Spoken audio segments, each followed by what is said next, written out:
presentation of colors.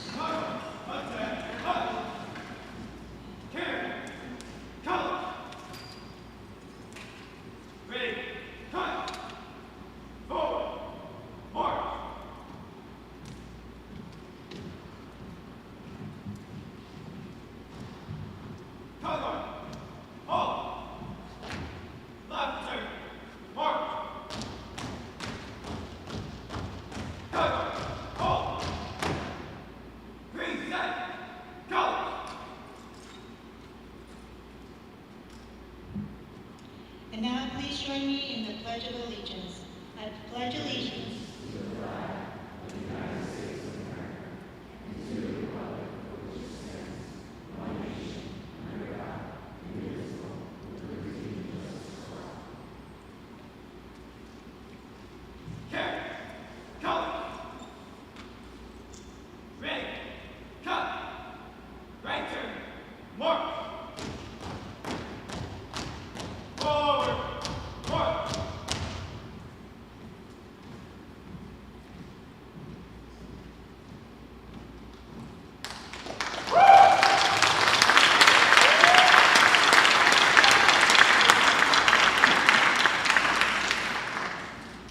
Well done. That's very nice. And now to the land acknowledgement. Member Chapman.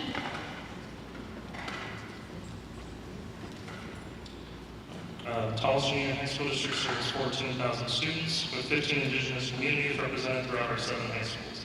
The Tolleson Union High School District Governing Board would like to acknowledge the traditional custodians of this land, the Okanola Odo and Peeposh peoples, and pay our respects to their elders past, present, and emerging.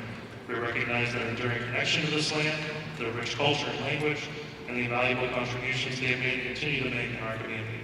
As we gather today for the Tolleson Union High School District Governing Board meeting, let us remember the significance of these lands and honor the legacy of the original stewards of this territory. Thank you, Member Chapman. And now to the approval of the regular agenda. I move that, recommend that the Governing Board approve the regular meeting agenda. Can I have a second?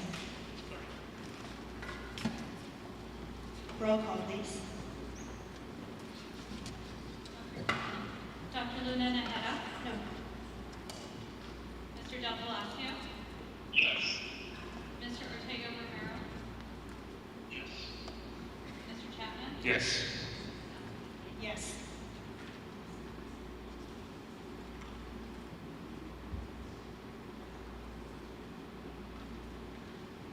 And now to the agenda, letter B, celebrations, start of the school, welcoming back. The Tolleson Union School at CJROTC, Superintendent Guys. Yes, Madam President, members of the board, it is my distinct pleasure to invite up Dr. Tyrone Hall for recognition on our MCJROTC at the Tolleson campus. They have been named Naval Honor Schools by the Commanding General of Marine Corps Training and Education Command for their outstanding performance. And Dr. Hall, I'd like to share a few words about this outstanding accomplishment.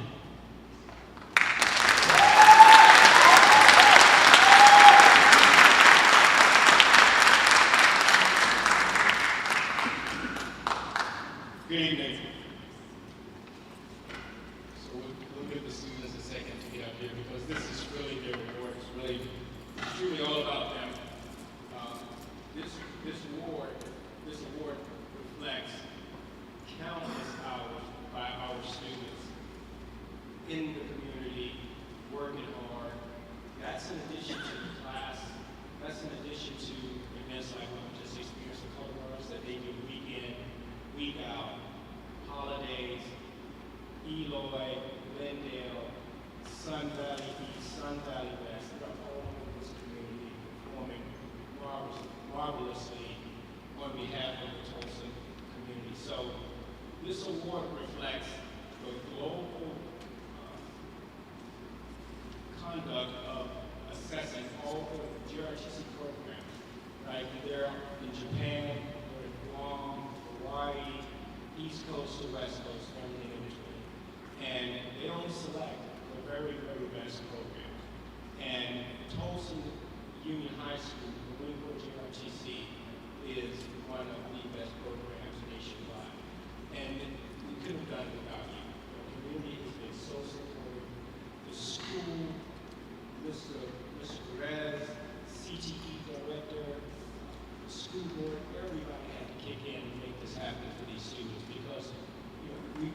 you push them hard and do everything, and through it all, they still keep good grades. They don't get in trouble. You know, they're respectful. They're professional. They're courteous. There's everything you want in young people. Because I tell you what, I'm comfortable in good hands. We got some good people coming behind us, and we got a lot to be proud for. And the award just says, you know, thank you for a job well done. And they have done an amazing job, our students. So we have a lot to be proud of. And we want to thank you from the bottom of our heart. We are truly blessed to be in such a thoughtful, giving, supportive community, because we could not have done it without you. Everybody has helped make this happen.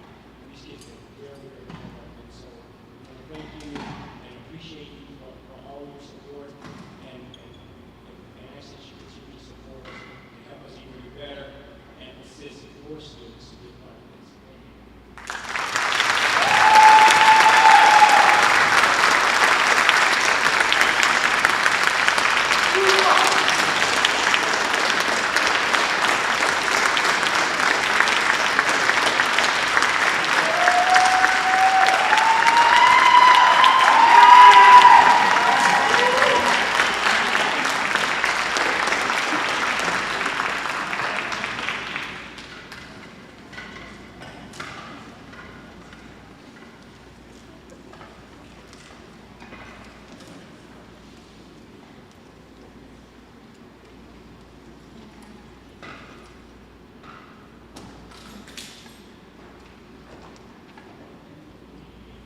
Next on our celebration will be the State of the School address by Copper Canyon High School students, government, Superintendent guys. Yes, Madam President, members of the board, got to go visit our student government here at Copper Canyon, and a couple of our students from our student government have come out to give you their State of the Schools address.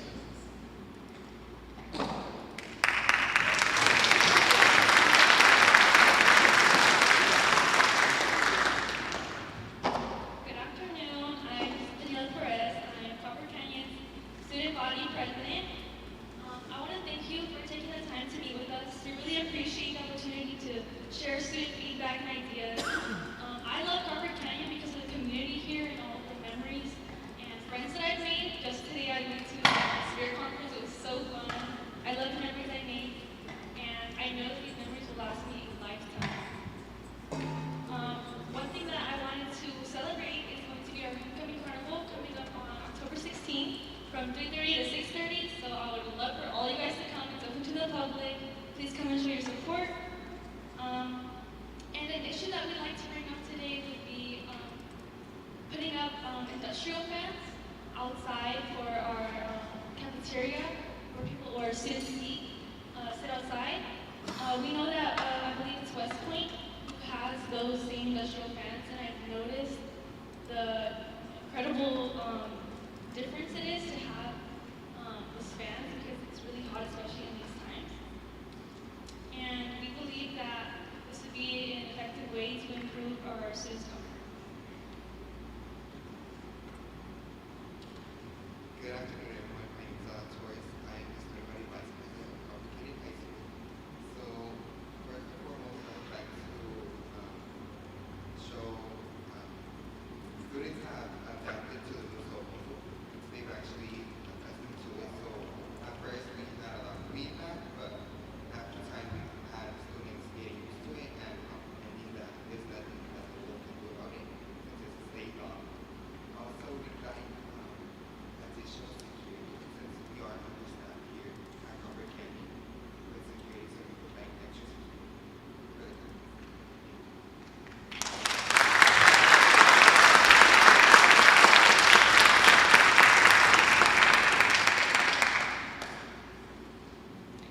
Great job, thank you.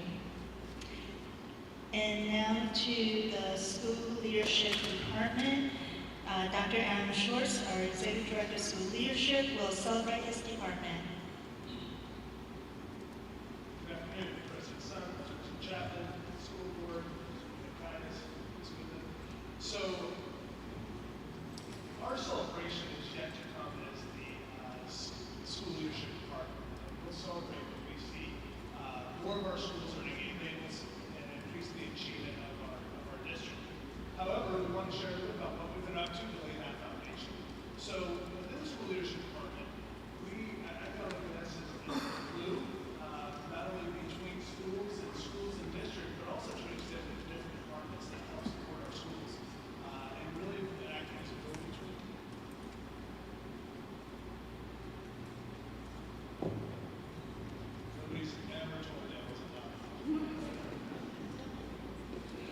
and really act as a go-home things. Act as a go-between between the schools and the different departments. So I decided to do this board report in selfies, just to change it up a little bit. It's hard to follow the act by our Tolleson Marine Corps junior ROTC, but I'll do my best. And sorry for the ugly mug in all of these pictures. So our team consists of just two of us, myself and Alicia Robinson. Alicia does a great job of keeping me in line and keeping me out of trouble. I actually had the good fortune to work with her as when I was an assistant principal years and years ago, and when the opportunity came to work together again, I jumped at it. So we are a small team, but we are mighty.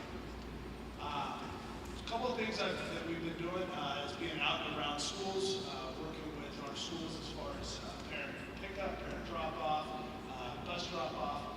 That's always a challenge, especially at the beginning of the school year. And I'm proud to say that our principals have handled that. They've adjusted as necessary. This is Tolleson on the left and West Point on the right. One of the other things I noticed in this job is that I actually usually go to work for about 3 or 4 changes of clothes because I like to represent the schools when I'm on their campuses. If you see me in the QT bathroom changing shirts, that's why. This is at Copper Canyon. Enjoying the passion period, interacting with students, and interacting with teachers. I think relationships are so foundational to what we do in education, and laying that foundation, strong relationships to our work in school leadership. So I had a chance to go and visit University High on the top, where I got to join their guiding coalition. Our guiding coalition is teacher leaders from across their school who help the school leadership to make decisions about what next steps to take. And they are in good hands with that guiding coalition. I saw a few familiar faces here in the audience today, including our Teacher of the Year nominee, Mr. Bill. So congratulations to him again. And then the bottom is a PLC at La Jolla High School, that's biology. And I was blown away by the quality of the PLCs that they have there, at least their science department. It's the only ones I got a chance to see that day. But they are already analyzing student data. They're looking at future assessments. And this is happening across our district where our teachers are collaborating with the time they're given, especially on Wednesdays, but throughout the week to make sure that we give the best product for our students when it comes to class time. La Jolla is also putting in an IB program. That's Dr. Jason Ward behind me there. Again, I had a chance to work with Jason in a previous position where he was my IB coordinator. And so it's great to see him doing good work over at La Jolla. And we're working on getting our staff trained and ready to take on the IB program here at La Jolla High School. Got a chance to hang out with some of the Marine Corps Junior ROTC students at Westview High School. And in 20 plus years of education, I have never seen the 4-acre lunch until I saw one at Sierra Linda. And then I saw another kid the next day with a red one. Every day there's kids out there playing music and guitars, accordions, and these kids are great at it, fantastic musicians. And so that was pretty cool to see out there. So this is Mr. Cooper, one of our ELL instructors at Westview High School. First met him during just a classroom walkthrough, and then later on he was leading professional development with our teachers and best practices when working with our ELL students. This happened to be Spirit Day. He's not usually a rock star, so he's just a rock star teacher.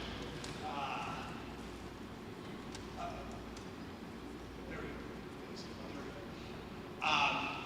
It's been amazing support we've gotten from our SROs, our SSOs. I want to thank Derek Tolleson for all his work and Bobby Zavala for all their work in getting our schools fully staffed. It's neat having the SSOs because every time on a campus I meet somebody else from a different municipality. Our SROs are there every day, but our SSOs, they change from day to day. A lot of them are picking up shifts where they are there every Friday, or they're there every Tuesday, which is great because that consistency helps them build relationships with their students and our staffs. The best part of my job is working with our school leaders. Of course, Brandy Hassan on the left there, Jessica Davis and Travis Johnson on the right. So far, I've had a chance to get into every school about once a week. If I'm at a conference or things like that, I might have to do it every other week, but we're getting to schools at least once a week and spending about half a day usually there, visiting classrooms, hanging out with security, doing lunch duty, doing parking lot duty, and it's really understand the challenges and strengths of each campus and where we can grow. So this is the one that you don't get to look at my pretty face. At West Point High School, they don't do sweep. Sweep is where we send kids to a classroom if they're late to class. And a lot of people would say, gosh, if we didn't do something for sweep, I think Ms. Haskins' favorite word is chaos. Am I close there, Ms. Haskins? We would expect chaos. And there's not a single person walking around that campus. It's about 7 minutes before the bell rings here, I believe. And there's not a single person out there. So I'm excited about our leaders thinking outside the box. And there's more examples in our district. I thought this was just a good example of what's happening in pictures this last week. Capital improvements, I want to recognize Gabe and his team. The shade at Sierra Linda is fantastic. We have new solar panels in, the field turf. At lunchtime, the students are playing across that grass behind me there, playing guitars and accordions, and just enjoying the shade, enjoying the comfort, and spending time with each other. And then we also just had the shade sails installed about a week and a half ago, all over campus. And adds a lot of color to the campus, as well as provide that shade that we all value so much here in Arizona. Just want to leave with this. A big part of our department is being present and being in schools. And the opportunity to connect with our principals, connect with our teachers, connect with our school leaders. And Tolleson's got a lot of bright things ahead, and excited to work with such a group of talented people. Thank you.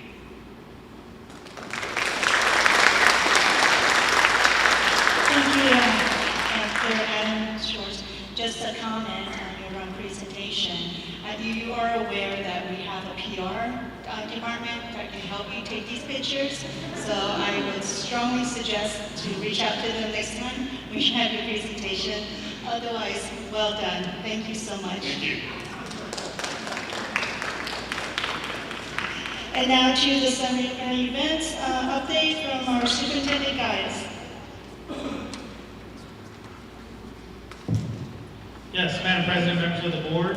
The Westview High School JAG program, along with JAG specialist Sean Moran, will be recognized for their excellent work in earning the JAG National 6 of 6 Award, a recognition of programs that demonstrate exceptional outcomes in preparing young people for successful transitions into further education, careers, or the military. The students will be celebrated at the annual Celebration of Success Breakfast on August 28th at Gila Bend High School, a special event to acknowledge the outstanding achievements of our JAG specialists and programs across the district. So congratulations to Westview High School JAG students.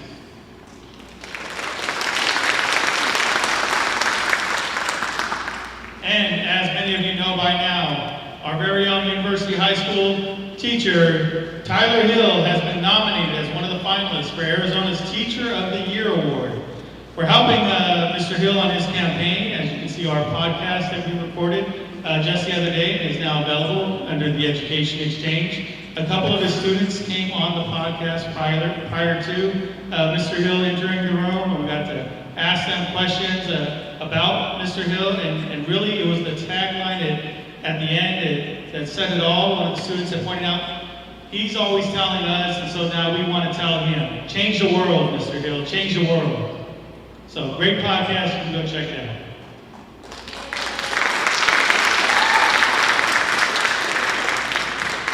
We are pleased to announce that a new season of WeGrad will commence this week, offering free college preparedness classes to all students and families within our district. Please note that attendance is not limited to your home campus. WeGrad will be held at Tolleson Union, West Point, and Copper Canyon this semester. And all of our schools had a very successful parent night. We want to give a special thank you to our parents for coming out and supporting our schools. It's always great to see the support that our community has for our schools, our students, and our teachers. Our PR team was everywhere, so if you check our social media, you'll see a lot of good pictures of all the parent nights across our campuses. And a big West Point Dragon Nation shout out to Miss Kathy Garcia, one of our incredible Spanish teachers at West Point High School. Ms. Garcia was recently featured on Univision, celebrating the funds she received through the Cardinals Touchdown for Teachers program. We're so proud of Ms. Garcia's dedication and impact on her students. Congratulations, Ms. Garcia, on this recognition and for all of your hard work and commitment to our students.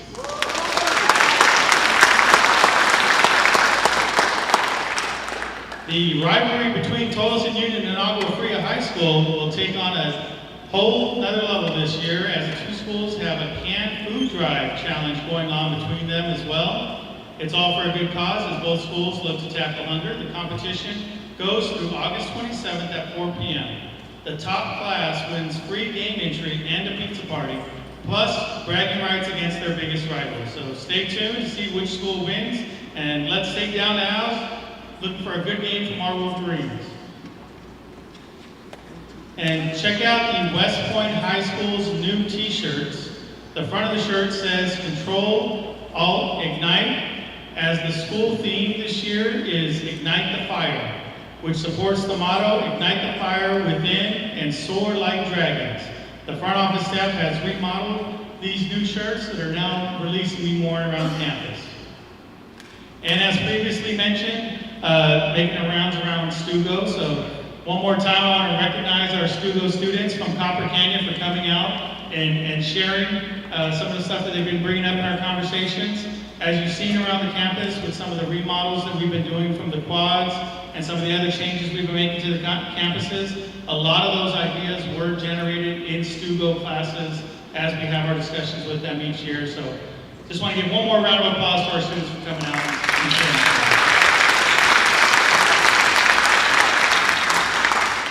That's just a few updates since our last meeting. Thank you, Superintendent, guys, for your update. And now to the board members. Member Luna Nahara, any updates? Yes.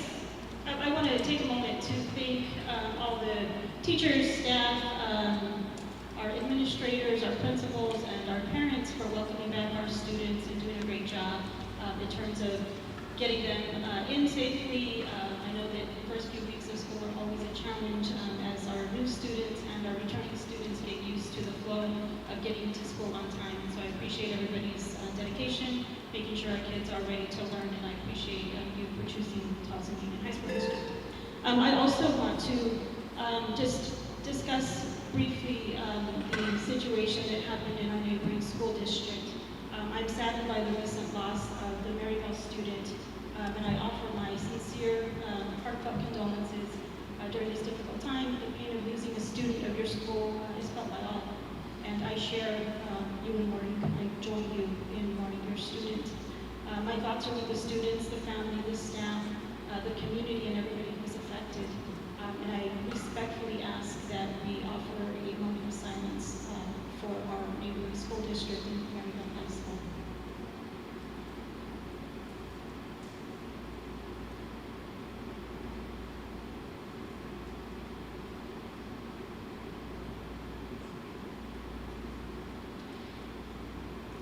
Thank you, Member Luna Nahara. And now to our next member, Member Del Blasio. Any updates?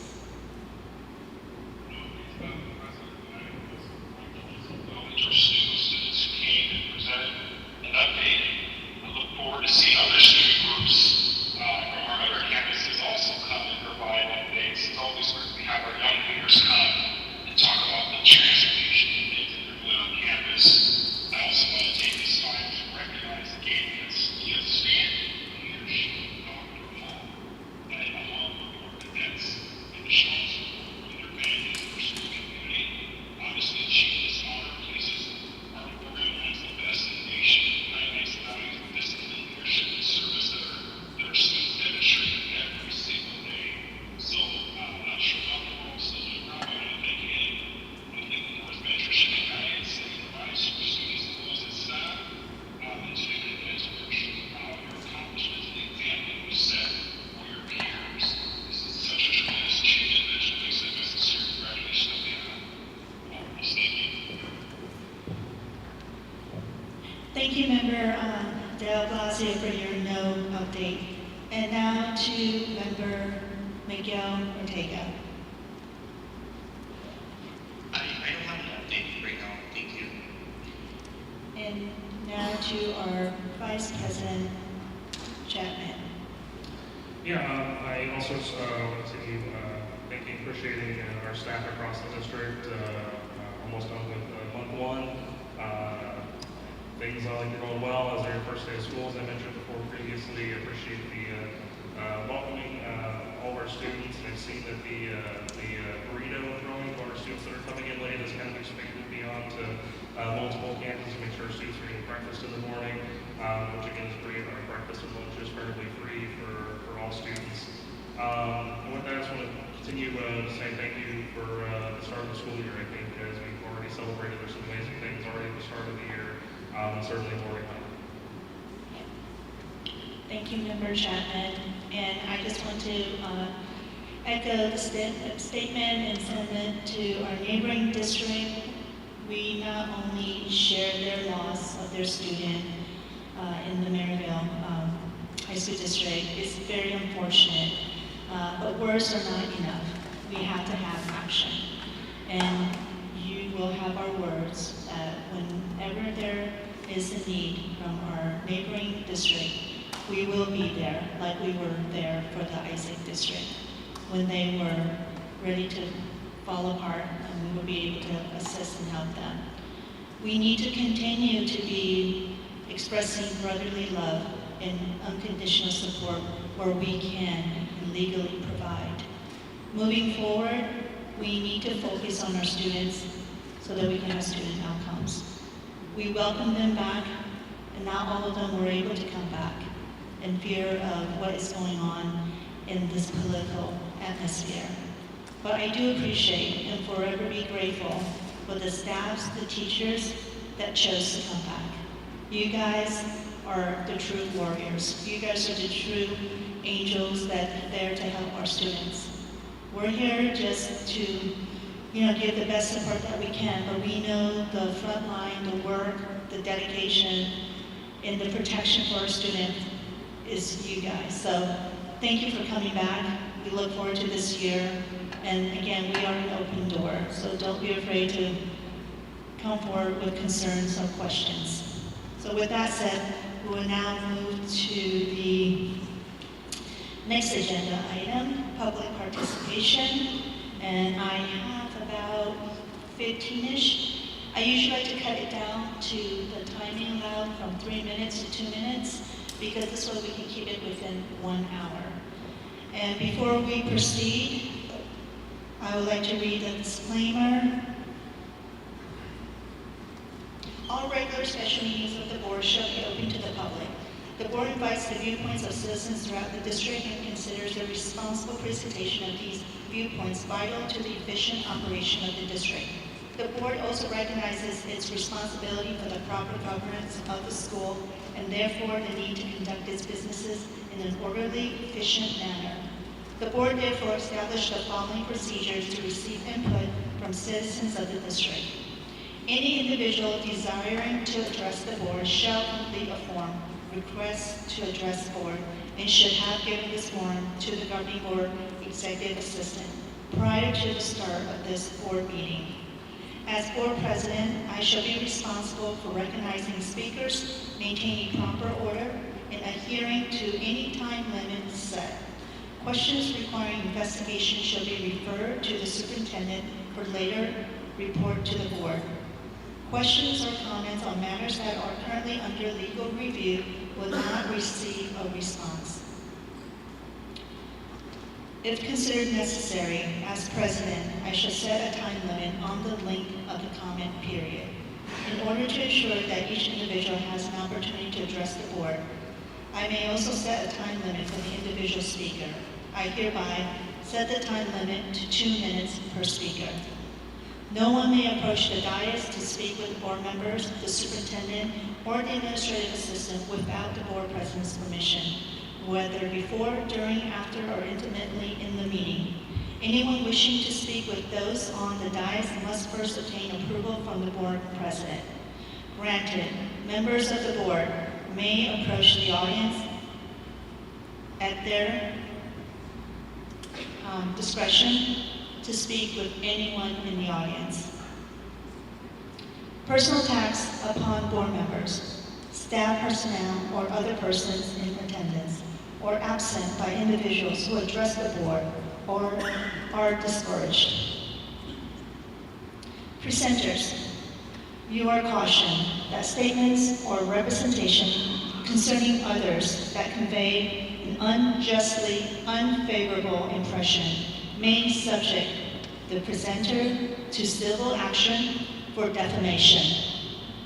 Policies KE, Policy KEB, Policy KEC, and Policy KED are provided for disposition of legitimate complaints, including those involving individuals. Upon conclusion of the open call to the public, individual members of the board may respond to any criticism made by an individual who has addressed the board. Presentations for unsolicited services will not be permitted. Companies or businesses offering services of possible interest to the district shall send information to the district office for distribution for appropriate school district officials. Governing board members are not permitted to discuss or take legal action on matters raised during the open call to the public unless the matters are properly noticed for discussion and legal action.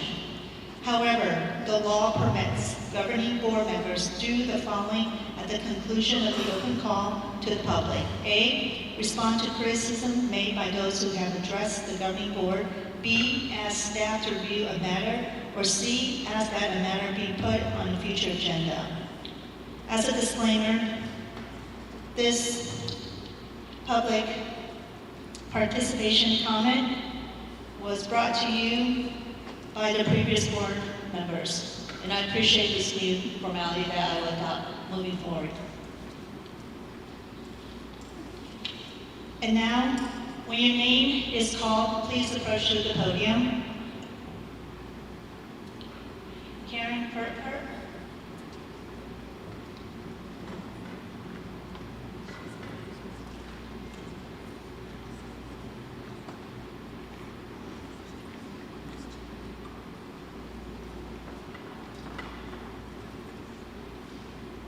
Good evening, President Sun, Vice President Chapman, members of the board, and Superintendent Kayas.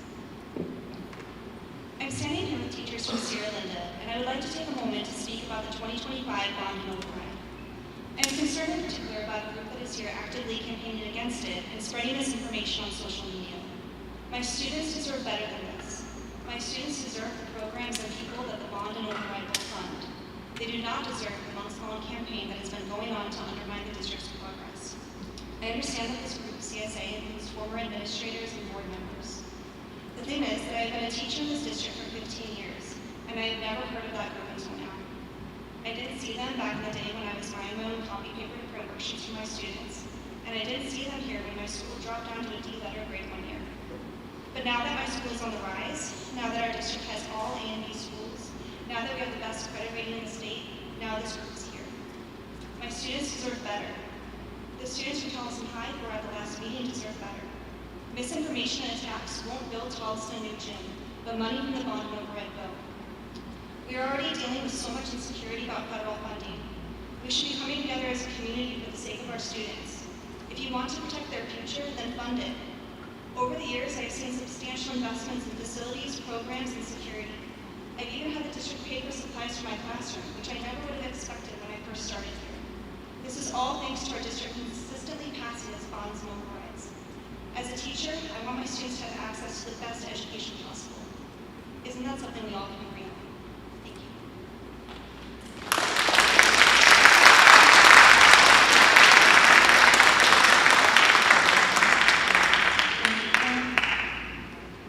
And now our next speaker will be Garcia Beach.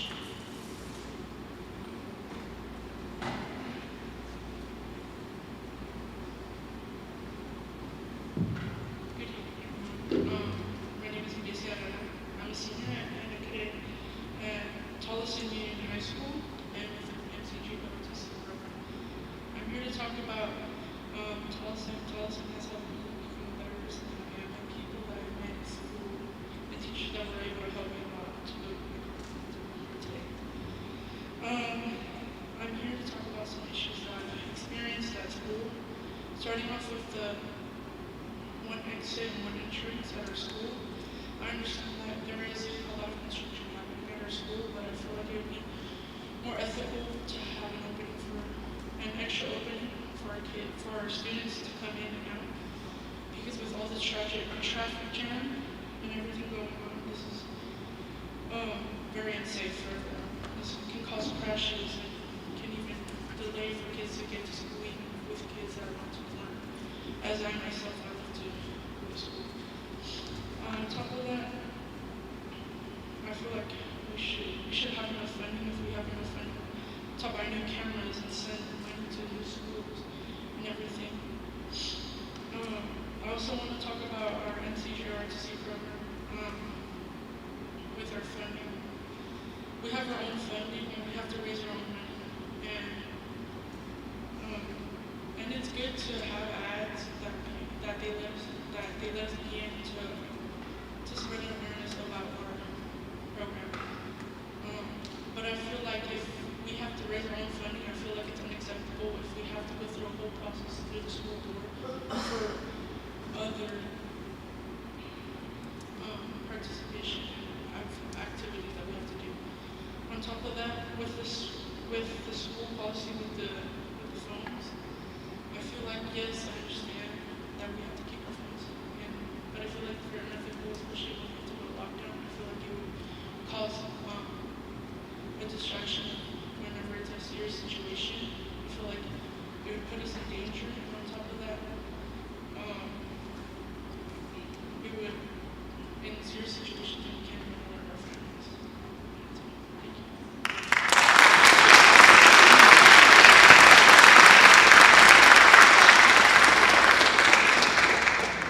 Great job. Thank you so much for your comments, and we will take them into consideration.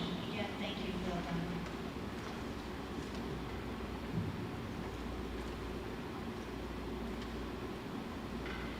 Our next speaker will be Ava Valverde.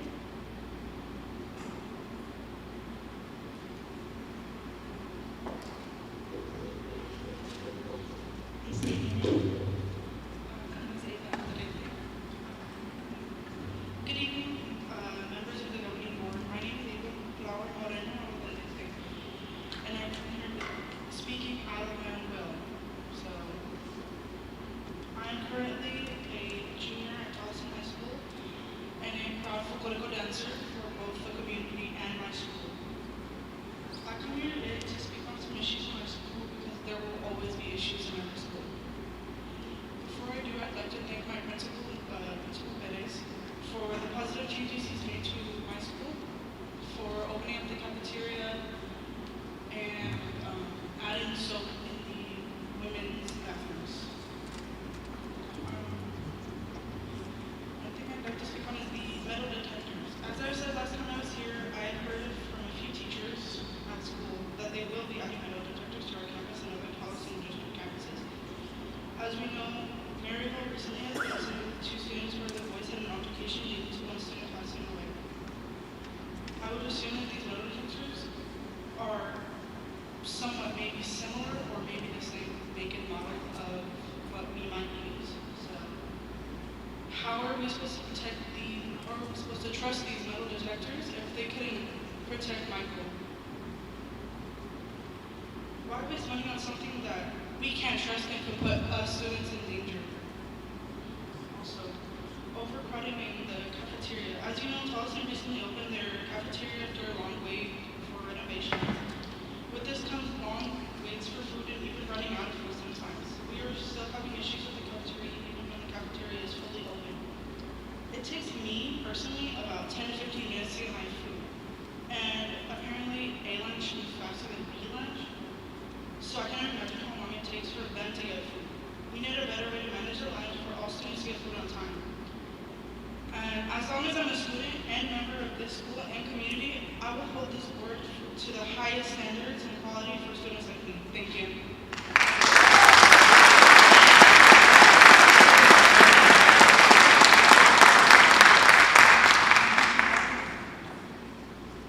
Great job, Ava. Our next speaker will be Emiliano de Anima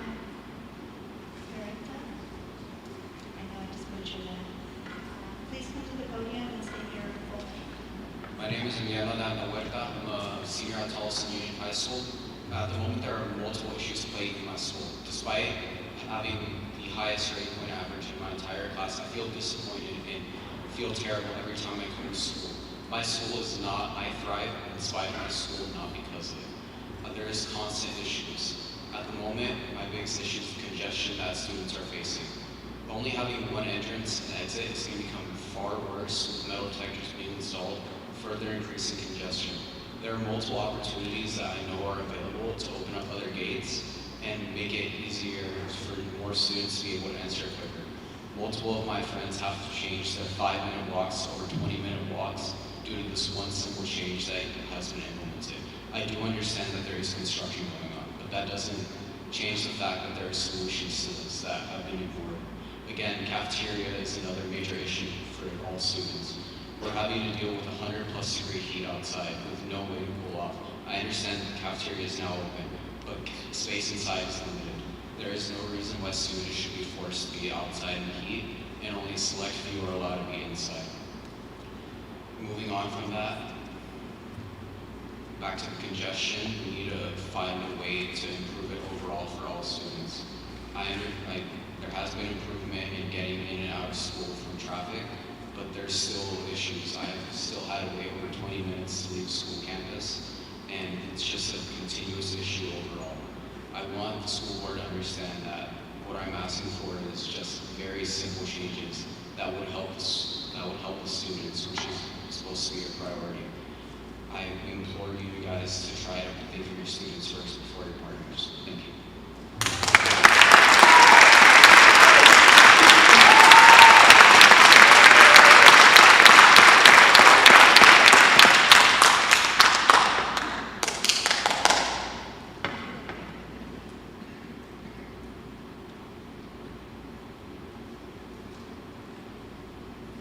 Thank you. Well done. And now our next speaker will be Susie Moreno. Please come to the podium.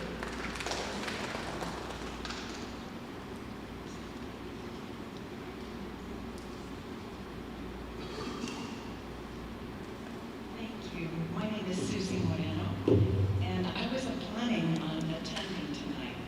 I have a lot going on, and I'm totally unprepared, I have to admit. But I had an interaction with my son this afternoon that frankly unnerved me. I called all governing board members this afternoon, beseeching them to keep the district office in Tolleson. The district office, in my feeling, should stay in Tolleson as it has been since the high school was established in 1927. Lisa just doesn't listen.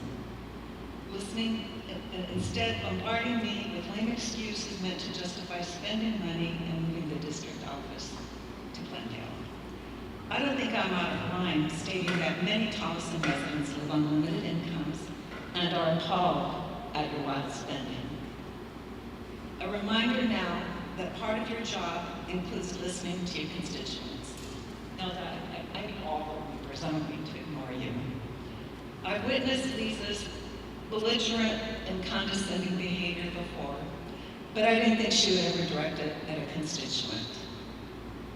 After a while, unable to get a word in edgewise, and her behavior becoming more and more unprofessional during this call, I attempted to draw the call to a close.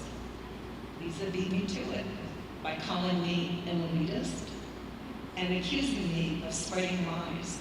Actually, a laundry list of lies, which I intend to take up with you later when I have security with me because you scare me.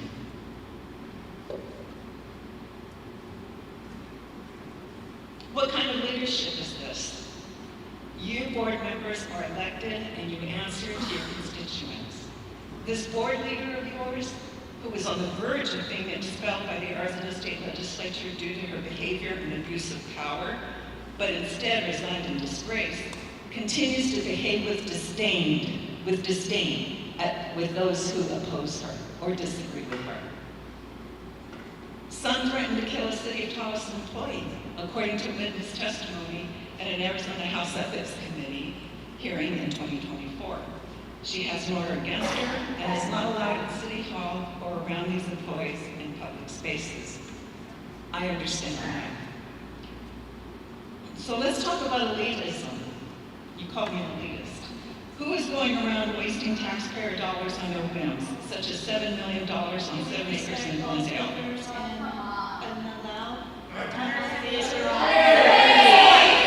I think that we need to be fair so that we can all have the same allocation. Please have a seat. I have 30 seconds. 30 seconds. We all have the same time, and we all need to follow. Exactly it, you're a coward.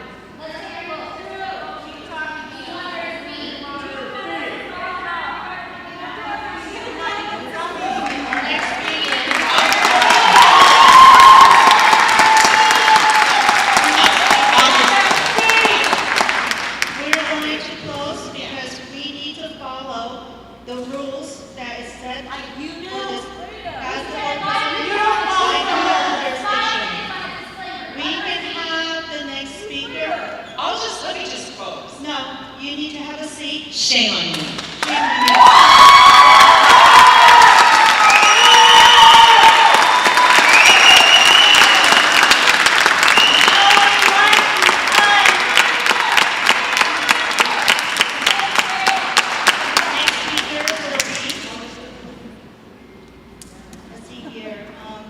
The handwriting is super small, but last name is Rodriguez.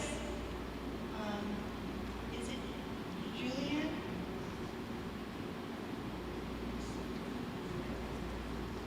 Okay. Please state your full name.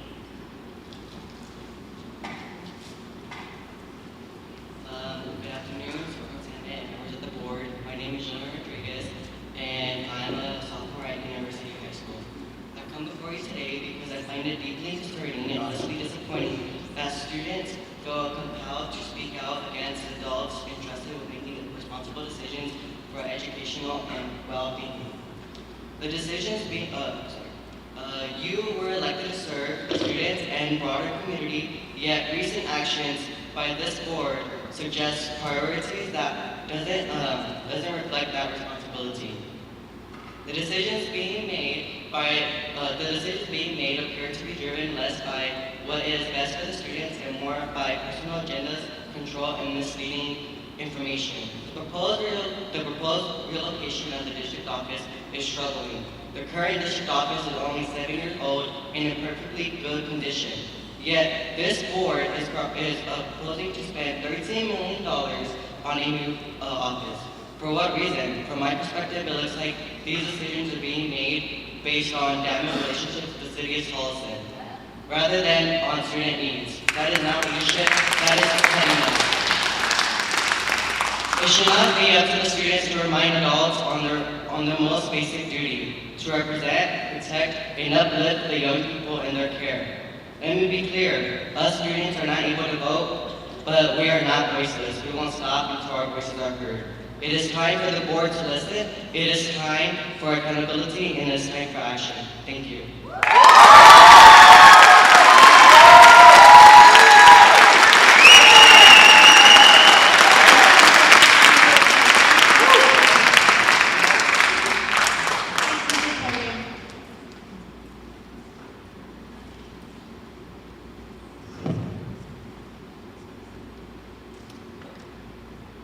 Wow. These are children talking to you guys. These are the people that you're educating. I stood up here and I asked you guys to come speak to your stakeholders. None of you approached us. Told you, without parents, there is no kids. Without teachers, there is no education. We have the door open. None of you jumping. Instead, you're doing these people's dirty work. They're using you. Golden handcuffs. Who likes to be in handcuffs? Just because you get paid? I represent a PAC. It's called Protecting Futures. Everybody here that is here to support us, please stand up. We're not 30, we're not 40. We are your stakeholders, we are your taxpayers, we are the parents.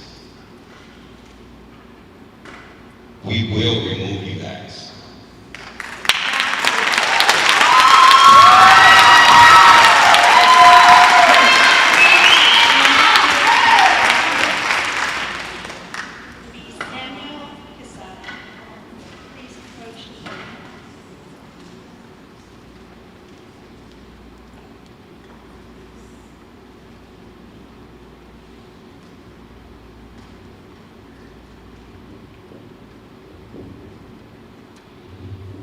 Good evening, Superintendent Calles, Madam President, and our board members. My name is Sam Quesada, and I am a proud, longtime resident of Tolleson and a Tolleson Union High School alumni. I came unprepared today, no speech, and this is what I came up with basically. I'm here to address action item 2. Regarding budgeting and I believe it's discussion and consideration to improve a district office in Glendale. Tolleson has a rich tradition of the high school being established in 1927 until 60 plus years later in 1989 when we expanded, opened up Westview High School. That was the first expansion and growth, and Tolleson embraced it. Now we have 6 schools, including University High, and we're proud of the growth. However, who came up with this idea of a district office needing to be placed in nowhere else but Glendale? We're Tolleson Union High School District, not Glendale Union High School District. I just don't understand that. On top of that, I wish spending. We flourished better than you Performing Arts Center in downtown Tolleson was lovely. Why don't we just add another district building to match it? I don't get it. I don't get it. I don't know. It's going to take a lot of effort and a lot of community backup to make change because I don't know. I'm left speechless with this. Thank you.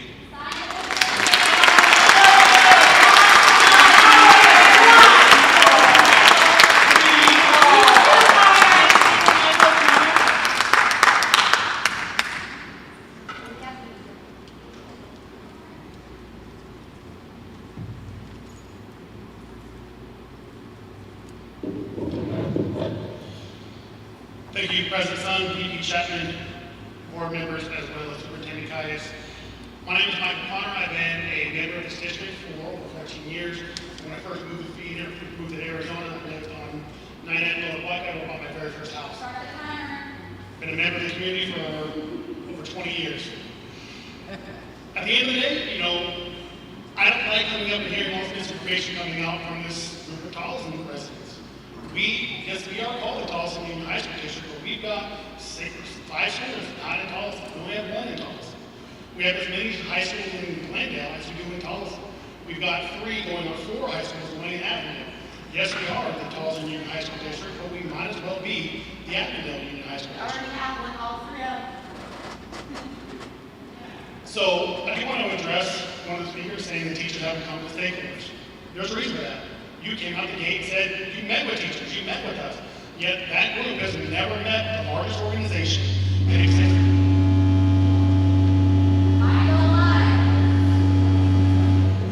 Have never met with us, never tried to meet with us, never wanted to meet with us, never reached out to us, and they said they represent teachers, among other things.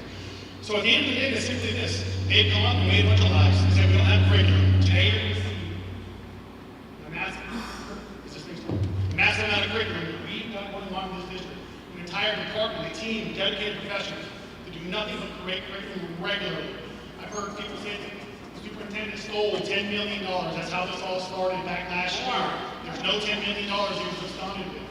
At the end of the day, we can have policy disagreements. I have no problem with that. If they don't want to move the district office to Glendale, that's a policy discussion. We can totally have that. I have got no problem with that.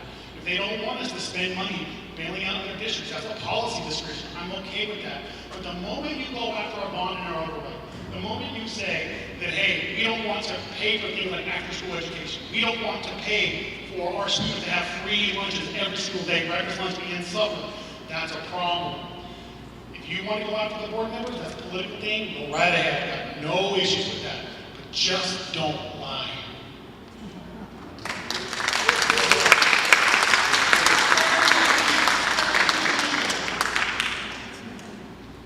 Thank you. Now to our next speaker will be Lisa Daly. Please approach the podium.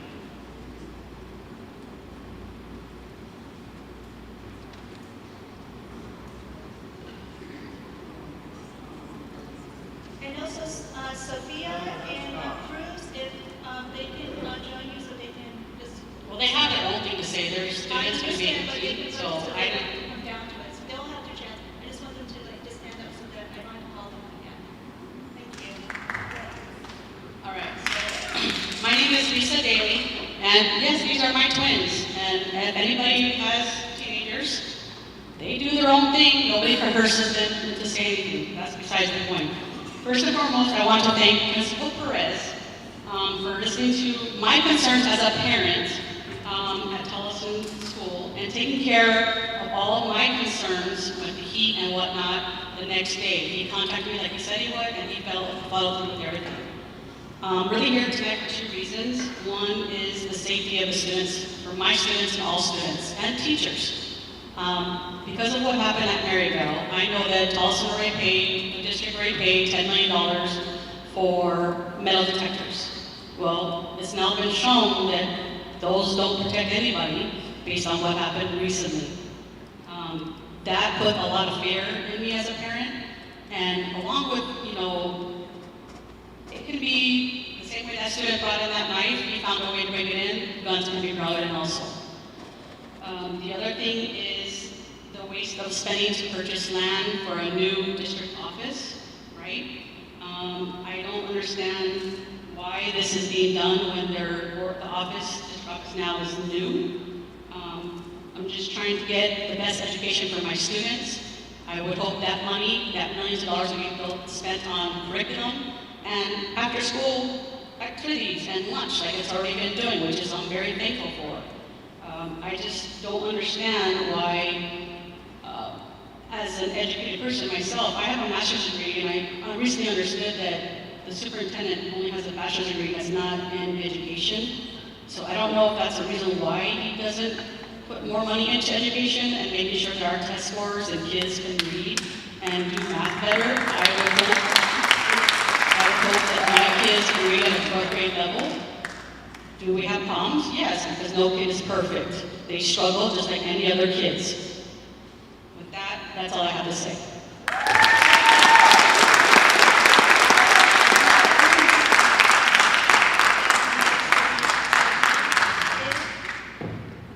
Well, hello everyone. My name is Sophia Daly. I am a senior at Tolleson.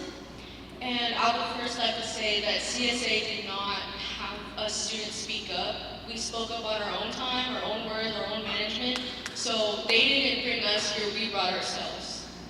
I would like to start out, why should we move 100 years of history to a place that's far from Tolleson when it's literally supposed to be for Tolleson? If the only reason why we're moving the district is because of our board members or because of our superintendent, then shouldn't that scream that we need new board members and a new superintendent? Why should we let these group of people make us look bad as a community? I would also like to add that the meeting I was at 2 weeks ago was super unprofessional. We should not be calling people names when that person has not mentioned you once. These meetings are not some meaningless, petty conversations. This dictates our future as Tolleson.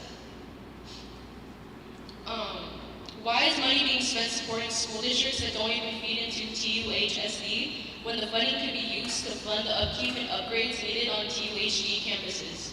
For example, AC being out in multiple classrooms for the first months of school. Someone stated in the last meeting that Tolleson had 1 day to prepare, when I was told that other schools in the district had 5 days to prepare. And those 5 days for Tolleson, out of like 5 of those days, only 4 days were for meetings and they only had 1 day to prepare. Does that sound like that's enough time to prepare for a whole year? I don't think so. I'd also like to thank Principal Perez for listening to us and making changes to the school and showing that he truly cares about our school. If you think that this is okay, then what's up, guys? Seriously. These people are all adults with some sort of education, so I think you guys should act like it. No petty arguments, no hatred towards others. Why can't we just speak up here and say what we would like to say? Thank you.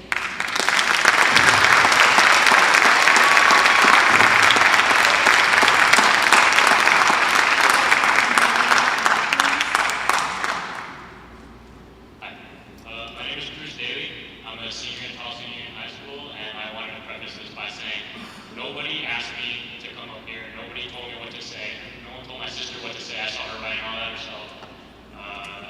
I'm here because I wanted to hear and I'm saying what I want to say. But I do have a few concerns again. First of all, metal detectors. I heard the school is spending a good amount of money on metal detectors, but what's stopping a student from throwing a gun and a knife over the fence, passing through the metal detectors, and then retrieving it once they're in school?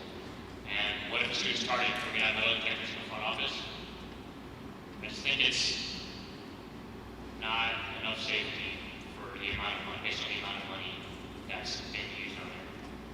Speaking about money, $25 million in Tolleson Union High School District funds were sent to the Isaac School District, and it's a terrible thing what happened in the district, especially for the teachers, but it was money for the Tolleson District. TUHSD is going to be building a new gym. Do we have the money for that? Do we have the money to finish any other projects already started on other Tolleson campuses? And to change the location of the district office take that down? Why? I understand that a board member has problems with the city of Tolleson, but is that, I don't think that's a good reason. I don't think there is a good reason. Because historically been in the city of Tolleson, too far away Glendale.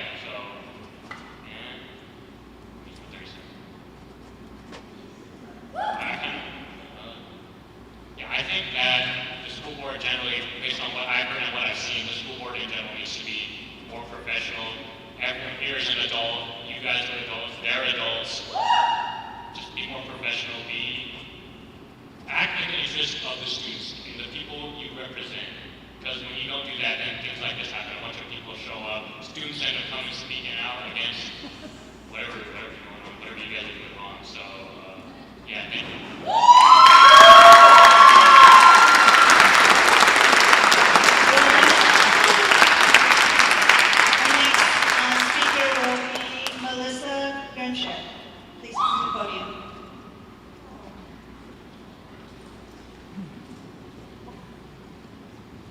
Good evening, President Sun, Vice President Chapman, members of the board, Superintendent Kais, Ms. Goodman. My name is Melissa Grimscheid. I serve as the president of the Tolleson Union Education Association. We are the labor union representing educators across the district. I am here to represent these wonderful people in blue shirts over here.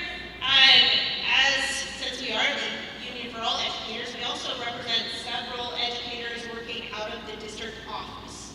I am really excited to see that there's a curriculum and data presentation tonight. I think that this group has been working extremely hard. I will say when I came to the district 6 years ago, I'm going to just flat out say that the previous superintendent basically told me to my face that, salary and benefits were always should be worried about. Yet my members seem to be worried about resources and supplies and supports that they get. And the people in OLAS are a huge part of that. We need their support. We need to have people who can help us put resources together, make sure that we have assessments that are aligned across the district, make sure that we are meeting standards, provide professional development opportunities.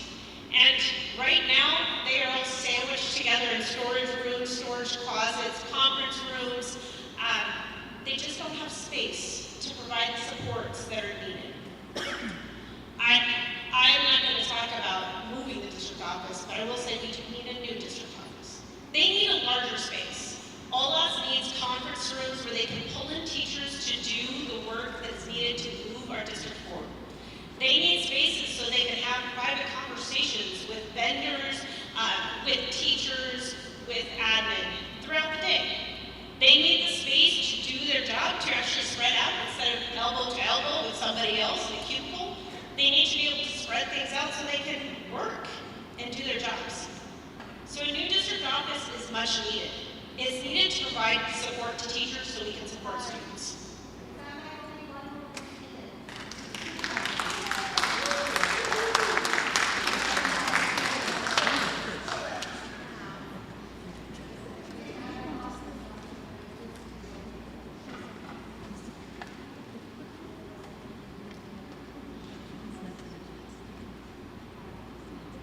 And that concludes public comments. I just want to say thank you to all those that came before the podium. I know that some of you guys, is something new, but all of you guys did an amazing job, and this is what free speech is. I do want to, just make a quick comment, is that we don't mind oppositions, but we also want you guys to listen to both sides, and that we do have receipts. Everything we have done is legal. Now, they may not like it, I understand, but we want you guys to continue to express your opposition and also to give us and allow us to give you your answers of concern.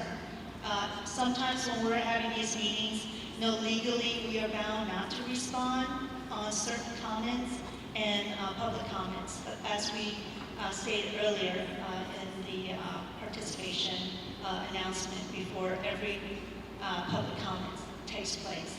So if you guys continue to have the concerns, we do have an open door. Send us emails, ask to talk to us. We'll be happy to sit down and to discuss this with you. Moving forward, we have transparencies. Everything that is on the agenda is public consumption. You guys have access to it, as well as previous meetings and agendas and their attachments. It goes back years, and because we're a new board, a lot of the things that are happening has been already approved from the previous years when we weren't here. So it's kind of confusing, the lines can be blurred. But again, we are open, door policy. We'll be happy to talk to any of you guys. But all in all, well done. I'm very, very impressed with the comments that were brought forward. We understand some of them we don't agree with because they're misinformation, but it's okay. We can disagree. But I implore you, I encourage you to reach out and sit down with us and have a discussion. Otherwise, we won't be able to move forward together. So it does take both sides. So with that said, we will now move on to the next items on the agenda. And that will be the information discussion item for the curriculum and data presentation. Our Executive Director of the Office of Learning and Academic Success, Dr. Rosalvo, and Ms. Wendy Davey, our Instructional Coordinator, will be presenting the Tolleson Union High School curriculum data and resources. Take it away. Wow, what a team.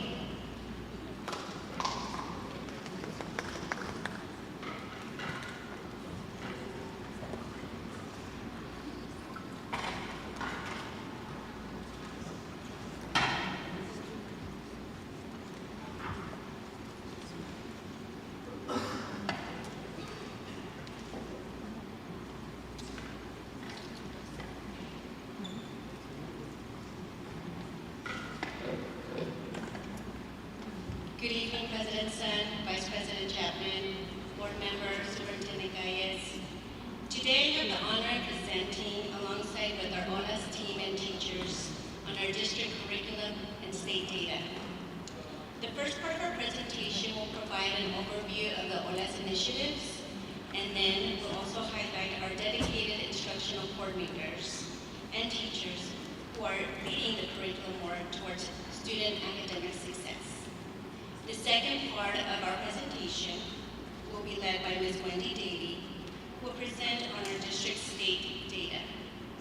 I also want to make a note that you have a list of all the acronyms that we're going to be referring to during our presentation.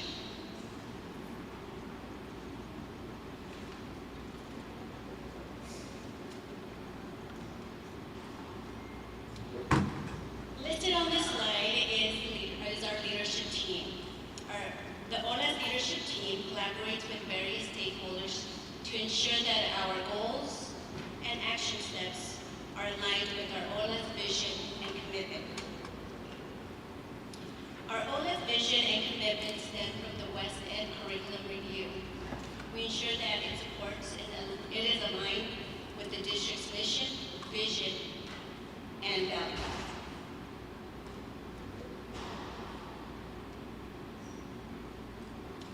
The Office of Learning and Academic Success is committed to our students, our families, and teachers.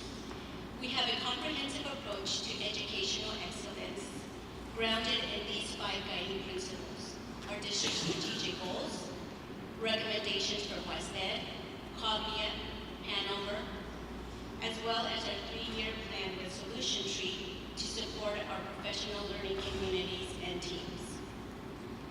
I want to take this opportunity to also extend an appreciation to the Superintendent and our board for their commitment in investing in these resources and tools to contribute to our ongoing improvement.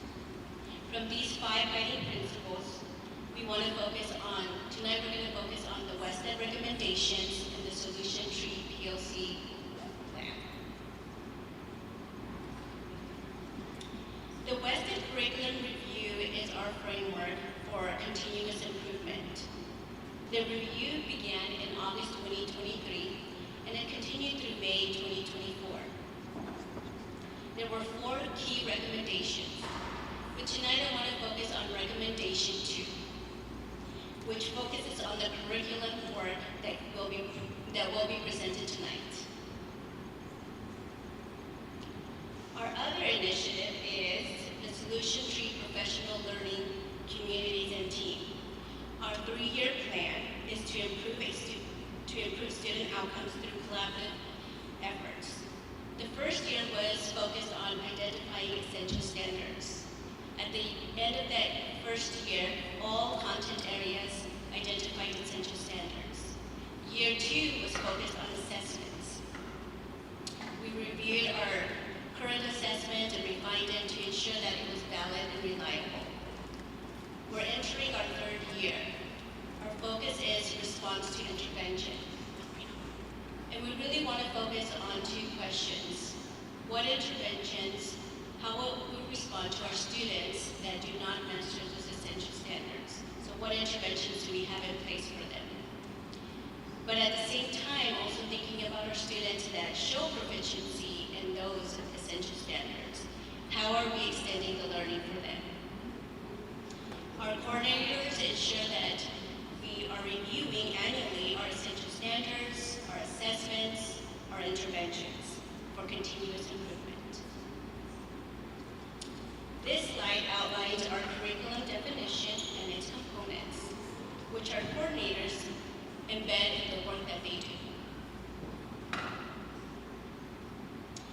As a reminder, these are our core content adapted curriculum resources for English language arts, math, social studies, and science. These resources are used to support instruction. And now I would like to introduce our exceptional instructional coordinators. You'll have the opportunity to listen from each of them. Our instructional coordinators have worked closely with our teachers over the past 2 years and will present on curriculum, our resources, and assessments. And it is my honor to introduce our first instructional coordinator, Mr. Olderbeck.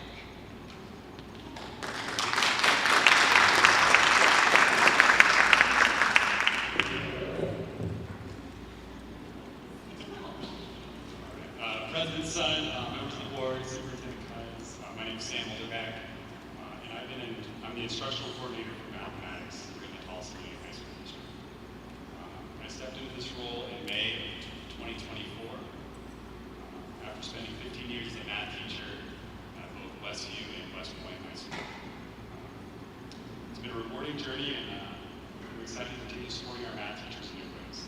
In my current role, my main focus is to support math teachers across the district. That support comes in several forms. I collaborate with teachers to develop end-of-course assessments and other curriculum documents. I provide professional learning opportunities for teachers and offer curriculum resources that help teachers deliver high-quality instructions.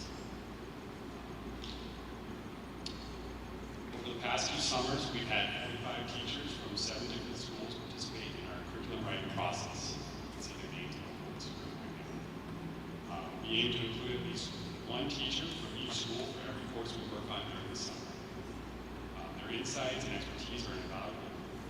Tonight, I'm pleased to introduce 2 teachers who contributed to this summer's work. They'll give us a brief overview of what they focus on.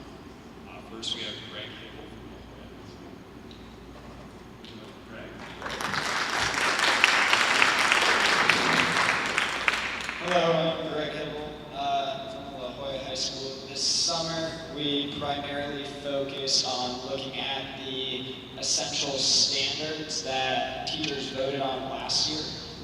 We reworked them, looked at what everybody voted on, and we then utilized those standards to look at the curriculum and the textbook and realign the units to better fit our students after we've adopted that textbook for the past 2 years and really had some feedback on how to order that in the correct way for our students to be successful. We also looked at making assessments and EOCAs for the classes. That way they're more aligned across the entire district. Now I would like to bring up Autumn.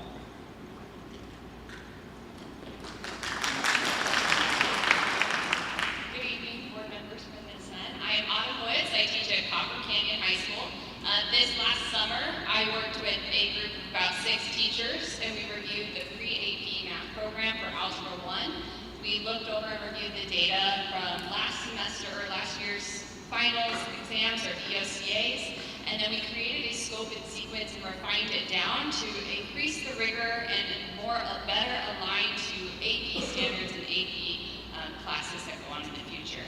We also are a small group. There's normally only one pre-AP teacher on each campus, so we were able to collaborate together to create some rigorous unit assessments and to go forward with that.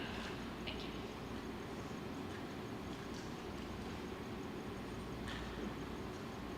So now I'd like to give you a brief overview of the curriculum guides available to our teachers and how they're designed to be used. First, we have the scope and sequence, which is the document on the left there. This document provides an outline of the concepts to be taught, the suggested order, and the recommended time to spend on each unit. On the right, we have a detailed spreadsheet of the scope and sequence. This includes all the learning targets for each section, the standards aligned to those targets, the essential learning targets, the essential standard are also marked on this document. It's a spreadsheet, so you can filter it in a lot of different ways. So if you want to look at all learning targets for Unit 3 or all learning targets for a specific standard, you can do that. The assessment questions are also aligned, that are aligned with those learning targets can also be viewed in this document. And then the other document here is a assessment blueprint. This document provides a breakdown of which sections are assessed on each district exam, the length and structure of each assessment, the number of questions for each section. It also shows which questions could show up on each of the district assessments. Most of these questions come from our adopted textbook item bank or the item bank from our assessment platform. We try to include at least 4 questions per section. We wanted teachers to see all the different ways each of these topics could be assessed. We also try to include one modeling question for each of these topics to promote deeper thinking and to replicate the questions they might see on the ACT. Incredibly proud of the work our teachers have done to strengthen our math curriculum. Their dedication ensures that our students receive consistent, rigorous, and meaningful instruction across all schools. Thank you for your time tonight. Thank you, Mr. Hibble, Mrs. Woods, for coming, and all educators who really made a difference in our day. I would now like to introduce Dr. McClendon, our ELA Instructional Leadership Coordinator.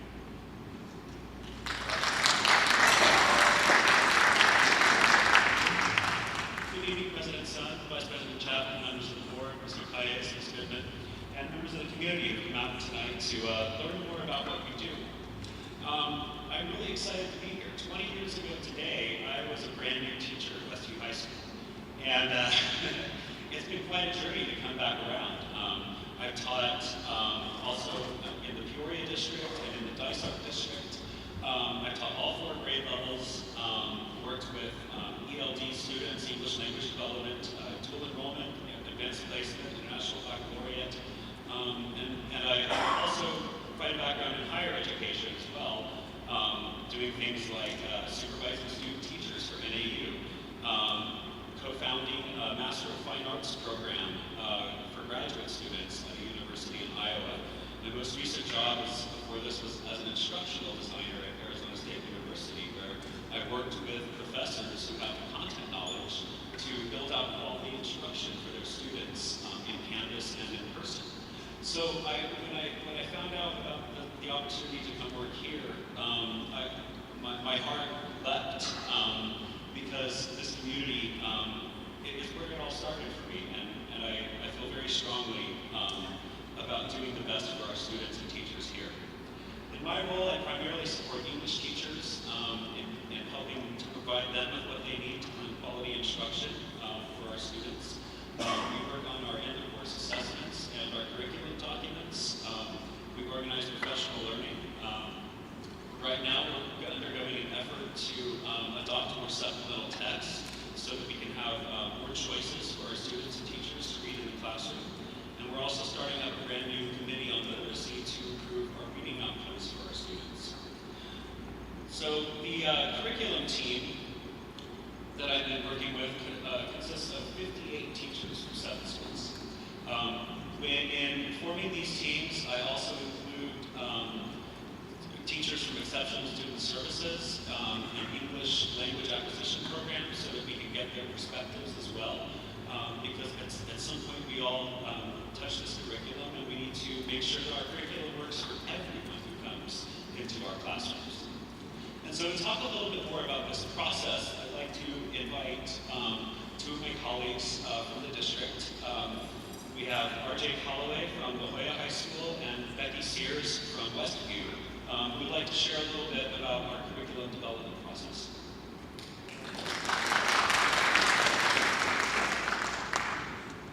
Hello, as mentioned, my name is R.J. Calloway, and I've been serving the La Jolla community for over 9 years and have a master's in English education, which has allowed me to work at several different levels, including sophomore, junior, and senior levels. I currently work with senior dual enrollment through EMCC. And across my many years of service here, I have worked on many different frameworks and forms of curriculum, and I have concluded that lately I have been very proud of the work we have done, as it has strongly aligned with skills. My apologies. I'm also a theater person, so I'm not used to using a mic, I'm used to speaking out. So, I'm very proud to have been a part of the curriculum work for many years and work on different frameworks, but our most recent framework, I believe, has been the best so far, because we have used a lot of the guiding principles behind the solution tree PLC model to help us break down standards in order to make sure that we are understanding the skills that students should need and use when they go out to the real world and workforce, as well as college and other post-secondary areas. And through that breakdown, we also have designed in many ways an alignment across several different levels, including sophomore, freshman, junior, and senior levels. So that way we are making sure that as students progress, they are getting the most optimal learning that they can. We've also used those essential standards that we wrote down and agreed upon as a group to build performance assessments, such as our writing and course assessment and our speaking and listening and course assessment, which are all designed to help students own their voice, become powerful writers and speakers, and serve their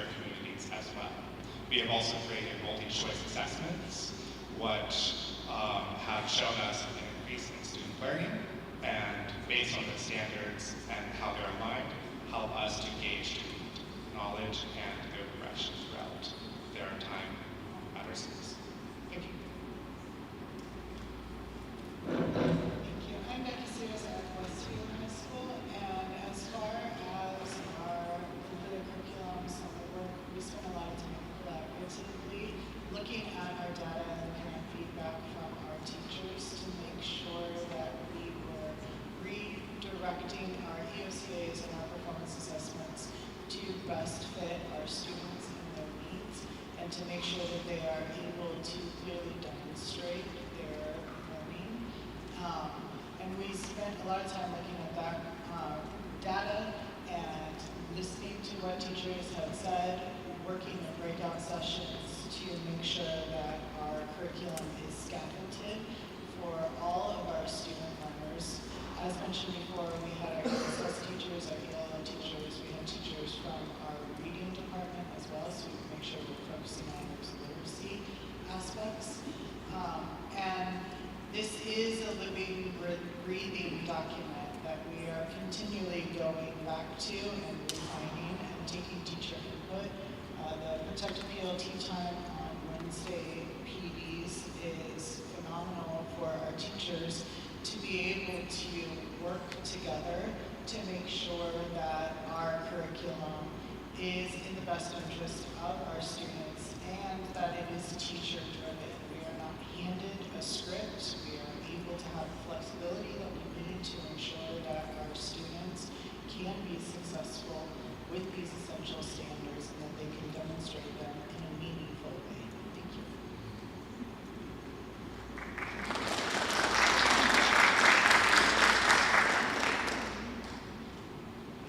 So we made a lot of big changes in the English language arts, and I understand a lot of the reason behind these changes.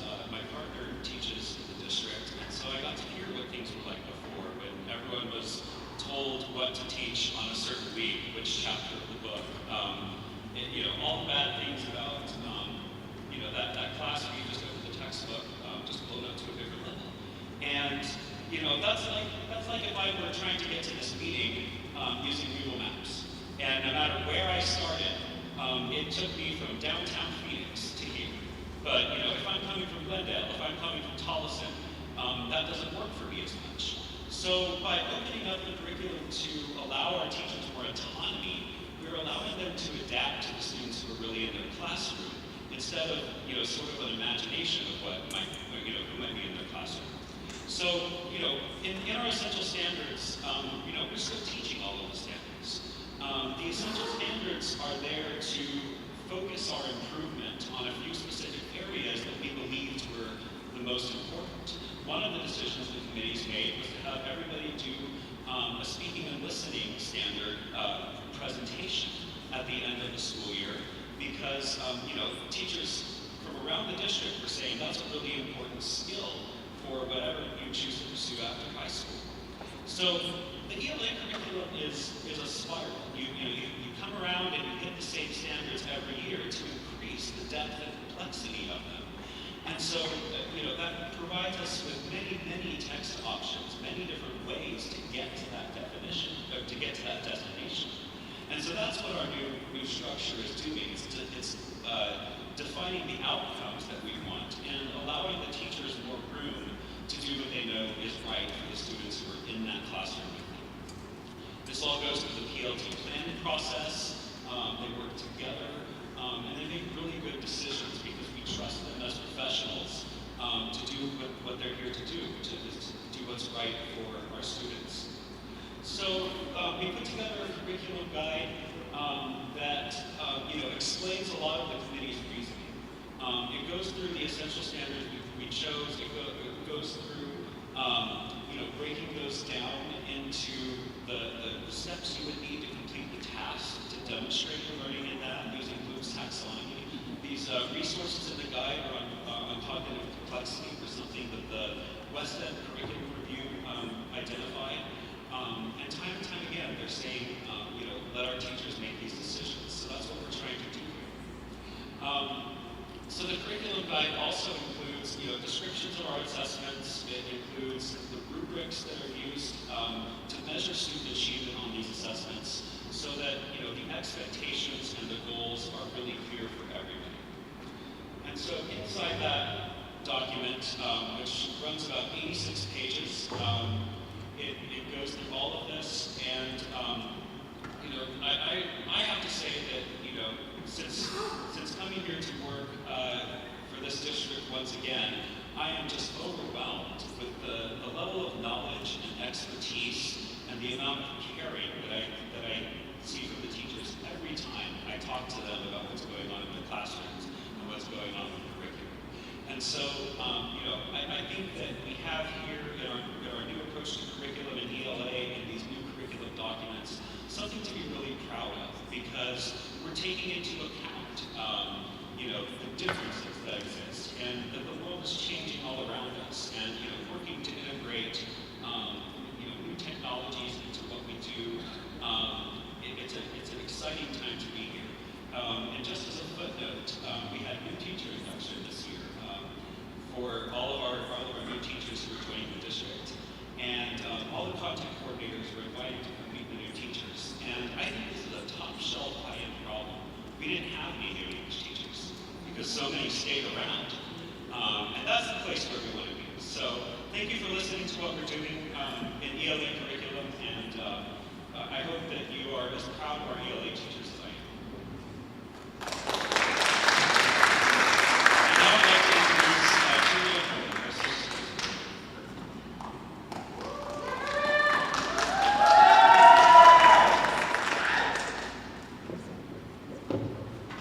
Good evening, Governing Board President Sun, Vice President Chapman, Governing Board members, and Superintendent Kayas and guests.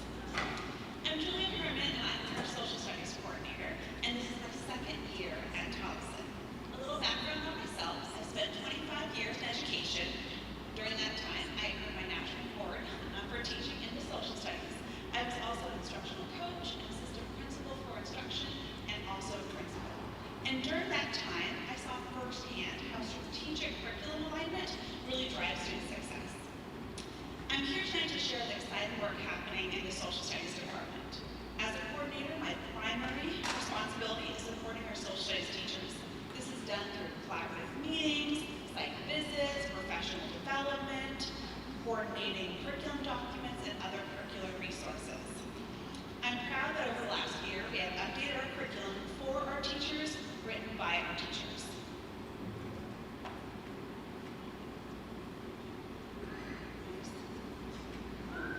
There we go. A key to my work has been putting teachers at the front of the curriculum development, as you can see from this slide. We had 34 teachers directly involved in updating our curriculum, which is almost 50% of our social studies staff.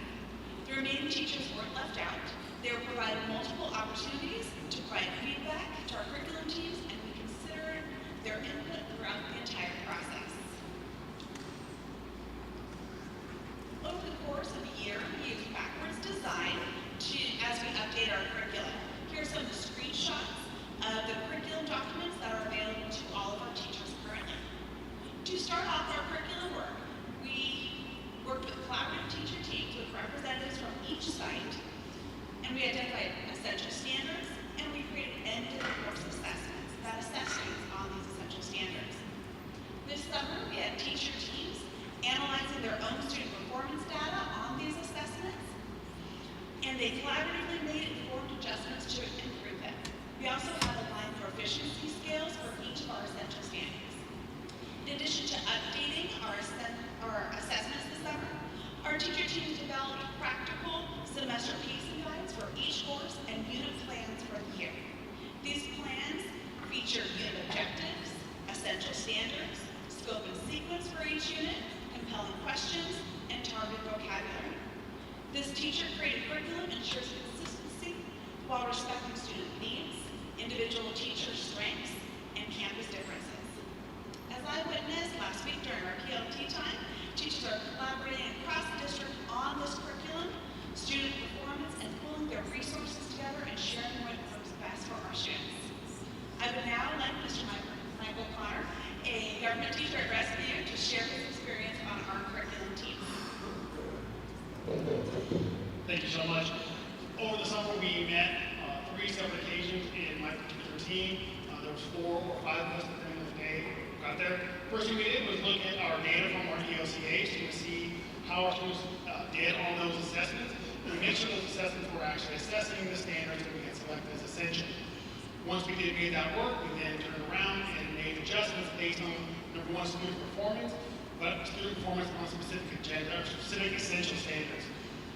Once we got with that, we looked at our individual pacing guide, we looked at how our curriculum is being designed, step forward, created really, really clean documents that teachers can follow on a month-to-month, week-to-week basis, so to kind of know where we need to be in the curriculum at different times, including vocabulary words, resources from our textbook, as well as other links of resources that we all thought would be important to include as often available to teachers. Overall, we met multiple times and came up with an amazing document, and the finished product is in front of you.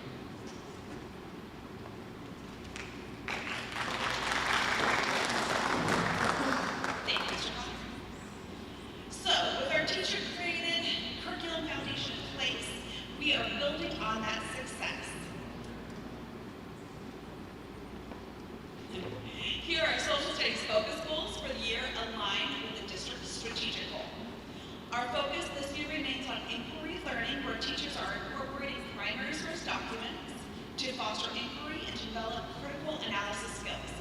Our teacher teams are also expanding the writing opportunity across all courses using our social studies ACT aligned rubric. Our PLTs are actively engaged in the process so we can further update our curriculum based on student performance. And our teachers will be developing and implementing civil discourse structures that promote respectful dialogue and critical thinking. And we're also looking at expanding the number of students who've earned the seal of civic literacy and the seal of personal finance. So as you can tell, over the course of this last year, we have updated teacher curriculum, and we have focus goals that build off the work we have already undertaken. This work aligns with our district's strategic goals and positions our students as engaged citizens and critical thinkers. I really would love to take this time to thank my social studies teams. We have an amazing group of very experienced and new teachers that come together to build excellent authentic learning for our students in the area of social studies. I would now like to turn it over to Ms. Delcy Olds, the science coordinator.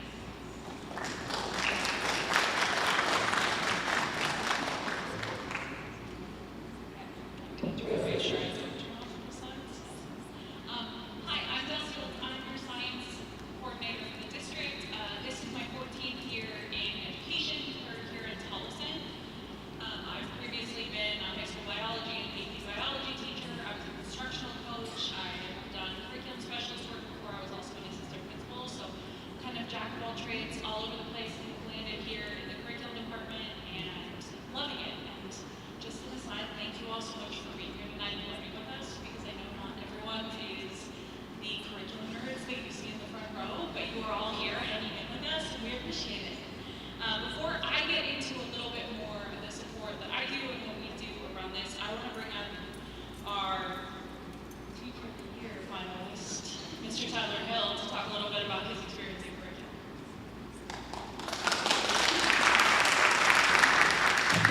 Good evening, Superintendent Kayes, President Sun, members of the board. My name is Tyler Hill, and I teach biology and chemistry in the district, so I've had the ability to work on a couple of different science teams. Science is unique where we have a lot of standards, but they have to go in very specific courses, but we still need to make sure that our students have access to all of those state standards before they graduate. So a couple years, the first thing that we did was we had to figure out where those state standards belong in the track of courses that our schools offer. And then from there, similar to other departments, we looked at learning progressions and what does it mean to actually do those skills. One of the really important things I want to touch on is this summer what we were able to do is we were able to look at our assessments and the scores that our students had and see was that actually assessing an essential standard. Our standards have both a skill component and a content component. And it was really powerful to have some conversation with colleagues about, are we actually assessing just content, or are we assessing the skill that fully encompasses the standard, which is really cool to talk about. And the last thing that I want to mention that I incredibly important. We have continuity in our team, like English. I've been in other districts where the turnover is so high that it is hard to get any progress done in curriculum work because you are constantly turning over the team. And in the few years that I have been working with the curriculum team on the science team, we've had consistent teachers. And so we've been able to build and make progress, which is really powerful. So thank you for supporting us and learning with us. Thank you, Mr. Hill. If I can have him do one of this. Alongside Mr. Hill, in the past, about a year and a half, the last 2 years holistically, we have had 47 of our science teachers involved directly in curriculum teams, and I know that it says 9 schools, and that might be confusing. That's because it includes all 7 of our schools, alongside our specialized schools, which are Distance Learning Academy and Continuing Education Academy. So those have switched recently from programs to schools, so that's where we get the 9 schools from. This number of teachers is representative of about 60% of the science teachers in the district, so about 60% of our science teachers have been directly involved in curriculum work, and as Herman referenced, anyone who hasn't been directly involved is involved either through their PLT or through surveys or other ways to input into their curriculum. Once our teachers meet and do their incredible work and make those tough decisions, what we do on the back end is basically consolidate all of that. So I take those discussions and create actionable documents that look something like this, and what you've been seeing up here. Above we have 3 different components of a pretty comprehensive planning guide. We have unit guides, we have pacing guides, essential standards, breakdowns. So like Mr. Hill said, our standards are a combination of skill and content, and it's pretty comprehensive, so we need to break those down into like, okay, we see that we have this massive skill, but how does that look day to day in the classroom? And then once we get there, so we take the work of science leaders, we take the work of Cognia, we take the work of WestEd, and our own district strategic framework, and then we built a science instructional model, which is basically how our curriculum then translates into classrooms. So how does curriculum inform instruction? How do all these pieces come together? And then we inform our goals based on that. So it's all comprehensive. So the curriculum, as much as it can get in the weeds, it does then inform the instruction, which then informs the assessments, and so on and so forth. That's all from me. I would now like to bring up my colleague, Ms. Brittany Moran.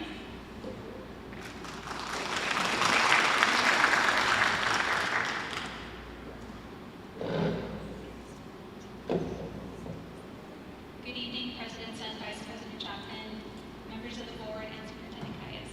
My name is Brittany Moreno. I am your English Acquisition Program Coordinator. I'm also a Tolleson Union High School District alumni, and I was an ELA teacher and an EL teacher in the district. In my current role, I focus on supporting curriculum and instruction for targeted and integrated ELD, English language development, providing professional learning opportunities for staff, coordinating AZELA testing and prep, supporting Title III initiatives, and strengthening EL family engagement.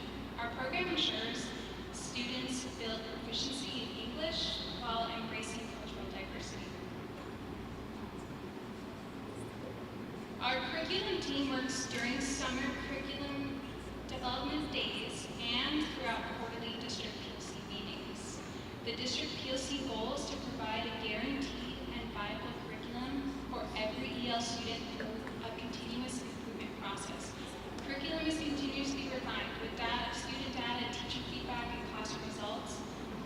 There's 22 teachers, well, there's 22 teachers currently too, so everyone has been involved. Our curriculum development days focus on strengthening instruction through aligned tools and resources. All of our work ties into our district strategic goal for all schools to earn 9 or more points on AZELA scores. Our curriculum guide is a comprehensive frame that ensures alignment and consistency across all EL courses. In the course standards deconstruction section, we broke down the Arizona ELP standards into objectives, aligned skill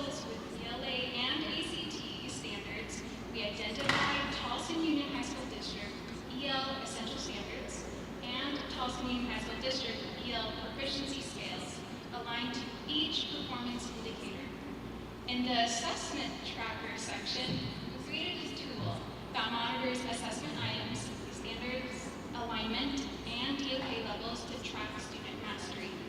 In the scope and sequence section, we outline suggested pacing, guides by units, essential questions, standards, and timelines. In the unit plan section, it includes templates and samples for teachers to outline unit goals, essential questions, essential skills, and instructional focus, along with interventions and enrichments to support all students' needs. Now, I'd like to introduce Caitlin Shaw, our world language coordinator.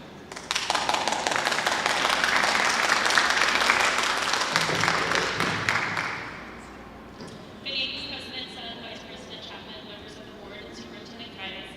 My name is Caitlin Shaw, and I'm the World Language Coordinator. I joined the Office of Learning and Academic Success in March of 2024, and this year marks my 10th year in education, 8 of which were spent teaching Spanish at Tolleson High School. In my role, I lead and support French, Mandarin, and Spanish teachers across the district.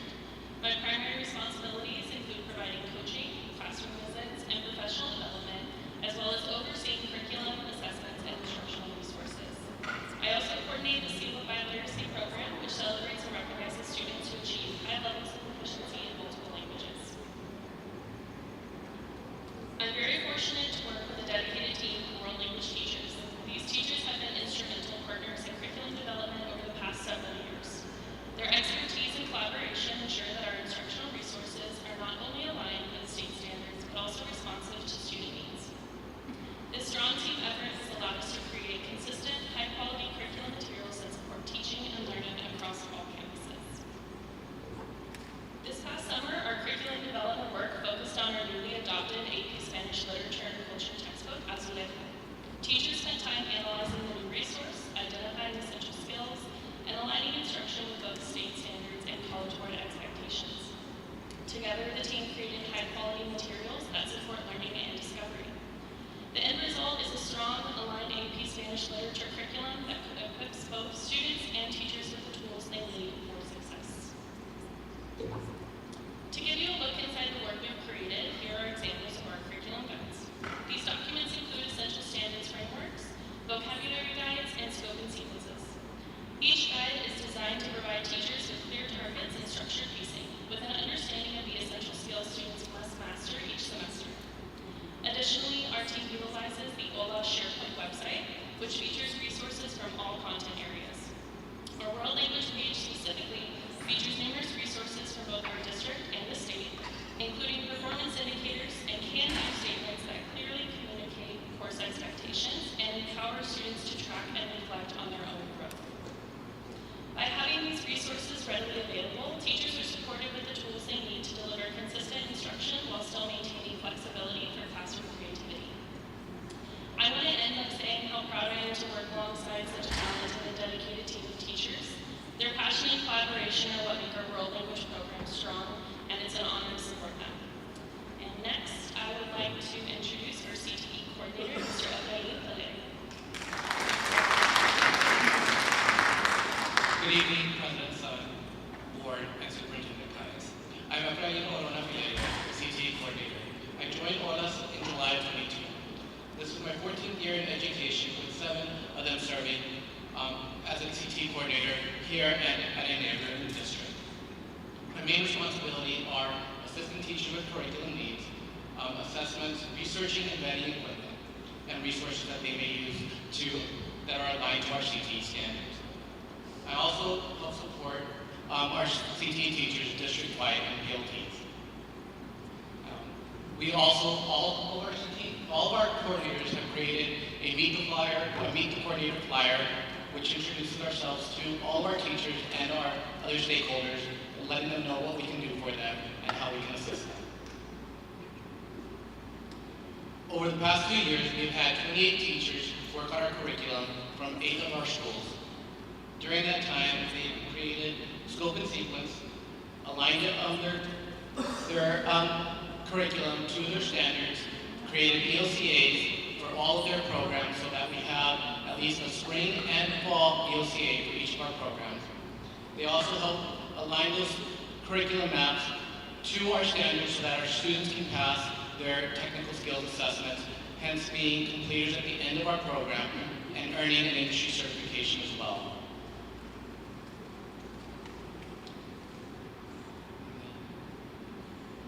Part of our thing, we have resources for all of our teachers and all of our programs that they can use to help guide their instruction and guide their students into being successful in our programs.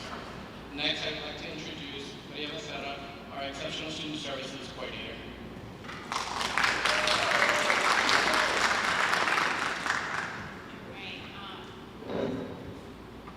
Good evening, our governing board, President and Son. As Naima has stated, I'm Maria Becerra. I'm the Exceptional Student Services Coordinator. I joined the OLAS team in May of 2023. This is my 10th year in education, and I spent my teaching years, my first year here at Tolleson, so I've never been anywhere else here but Tolleson. I definitely plan to stay for a very long time, and I spent those years here at West Point and La Jolla. So my primary responsibility is to ensure that our ESS teachers are equipped with curriculum guides. I provide resources and instructional strategies, and most importantly is that we have alignment and access to the general education curriculum for all students. So as you can see, we have a large amount of our ESS teachers that came together to collaborate and focus and ensure that we are in alignment with all of the wonderful work that the rest of our coordinators have done. And during this curriculum development, we were able to create curriculum guides and resources for a lot of our specialized programs, so including our spirit, behavior-based program, our CARES programs as well, autism, our study skills and transition, vocational arts, and our ELA and Math Week 6 courses. During this time, we also provided quarterly PLCs where the teachers came together once or twice a semester to just ensure that there was collaboration among all of our teachers and our programs, especially if they're moving from one school to another, that students are ready and they know what they're working on.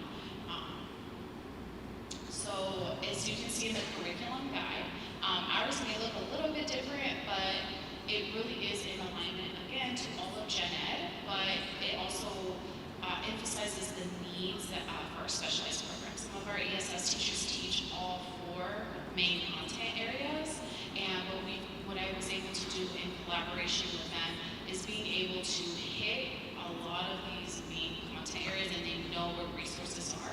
It's very comprehensive, but it's definitely a guide where it really leads our teachers to make sure they have access to that Gen Ed curriculum.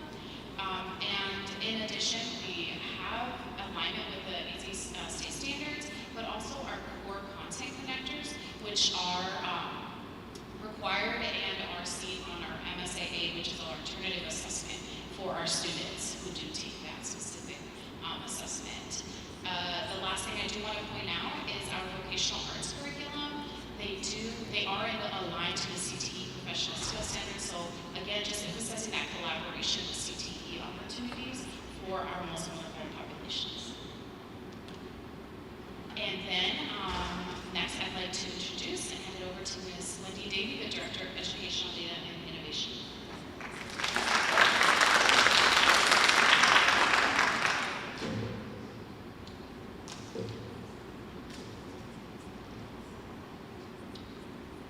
Like Dr. Schwartz, I usually don't have a problem projecting. Good evening, President Sun, Superintendent Caius, board members, and guests. I appreciate the opportunity this evening to share Tolleson's historical state data and a look into the future. For those of you who may not know me, my name is Wendy Davey, and I'm starting my 4th year at Tolleson as the Director of Educational Data and Innovation. Prior to joining Tolleson, I had served 4 years as the Chief Accountability Officer at the Arizona State Department of Education. I also have, just north of here, 15 years of experience in the Peoria Unified School District, where my last position with them is very similar to the position I have here now.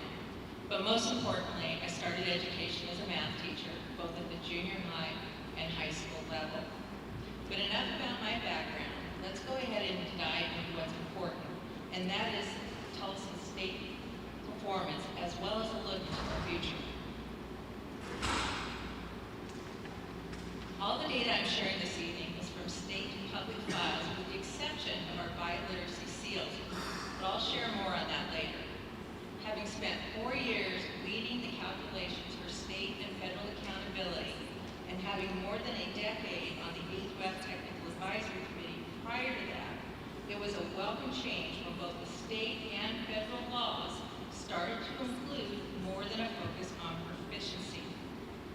Many of us in this audience know that some of the best teachers are teaching in Title I schools, and a multifaceted accountability model helps highlight some of that excellent teaching and opportunities that our students have in those components that are just not based on proficiency alone. The data I'll show you tonight is based on simple percentile ranking, where we gather them in bands, we look at averages using state files, and I will share the importance of that information as we go through this presentation. We may have people in the audience, they may not be familiar with the state A through F high school model that has been in use for several years. The State Board of Education plans on using this model through the 26-27 school year. In this model, you can see that the largest, you can't see everything, so we'll go ahead and describe it. Okay, this is where my teaching comes in. Okay, the highest part of it is proficiency, which is 30%. And there, if you look, you will see that 3 pieces of that pie are the same size. Those 3 pieces are graduation, growth, and college and career readiness. Now, I will refer to college and career readiness as CCRI moving forward. And at the top, that little purple piece should say English learners at 10%. Now, our English learners are students whose first language spoken or at the home is not English, and who are struggling to get a proficiency score on an English assessment. The assessment we use for that is called Zella. But the first thing we're going to start is looking at our overall labels for the past few years. Apparently I hit the wrong button. Bear with me here. Okay, based on Arizona Statute 15241, our 2025 labels will be released by November 1st, so that's what you're seeing in that far right column. Looking at this slide, the year 2024 was the reintroduction of the district letter grades. So if you see there and you go all the way down to the bottom, you will see a B. District letter grades are just a simple, unweighted calculation of all the schools receiving a letter grade. So we simply took that calculation, put it back all the way to 2017. If you follow and look through our graphs, you can see that there has been improvement in the Tolleson Union District for over that time period. Also, you probably noticed University High, which is our college prep school that is housed on the Tolleson campus. University High shows up in U.S. World News, best schools, and they're always ranking up there in the top of the state. For those of you, and I'm sure the 2 math people behind me, probably noticed that we're missing 2020 and 21. House Bill 2910, which was passed in 2020, allowed the 2019 scores to be brought over because of the COVID pandemic. Then House Bill in 2402 just went ahead and gave us a waiver to not tax, or not to do letter grades for 21, because the state is still suffering and still trying to recover from that pandemic. So we're going to start with our first component. We're going to look at 4-year cohort graduation. Now, graduation in Arizona is dependent upon satisfying state-defined credits within a 4-year, 5-year, 6, or 7-year time frame. The 4-year cohort graduation rate is shown and is the one that's most commonly referred to. Graduation is calculated the same across our nation based on the Federal Elementary Secondary Education Act for comparison and consistency purposes in the United States.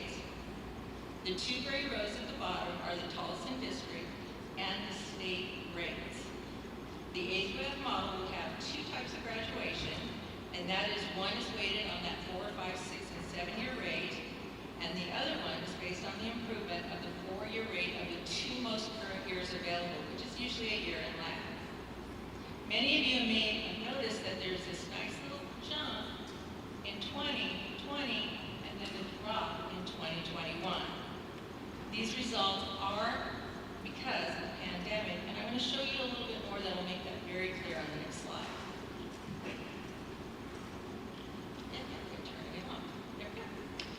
Okay, Tolleson Union has been seeing the same impact as Arizona and many of our schools across the state. To share where Tolleson is, please look to the middle of the graph. You will see a red line with a black dot and then our symbols at the right. If you go on down, more towards the bottom, you'll see the state, which is a gray line with an orange dot. We've also included other union districts in Maricopa County. And the reason we do that is union districts are like Tolleson, and they only serve 912 schools. They're different than Unified, because it's important not only do you know your data, but that you also know the data of your peers. So what you can see when you look at 20, and then you look at that red line of 21, you don't know how difficult it is for me not to teach and turn around. This is like killing me. Okay. If you look where 21 is, you will see of all the people I have there, we do see that drop. That was due to the pandemic. Now what you will see is some of our peer districts might have a better trajectory, might be getting back up there better than we are. There's some that look very similar, and there's some that are having more challenge than we are. Now the 4-year rate for 2025 is still being calculated through the month of August. We hope to bring you what that is looking like, which is very positive here in the early fall.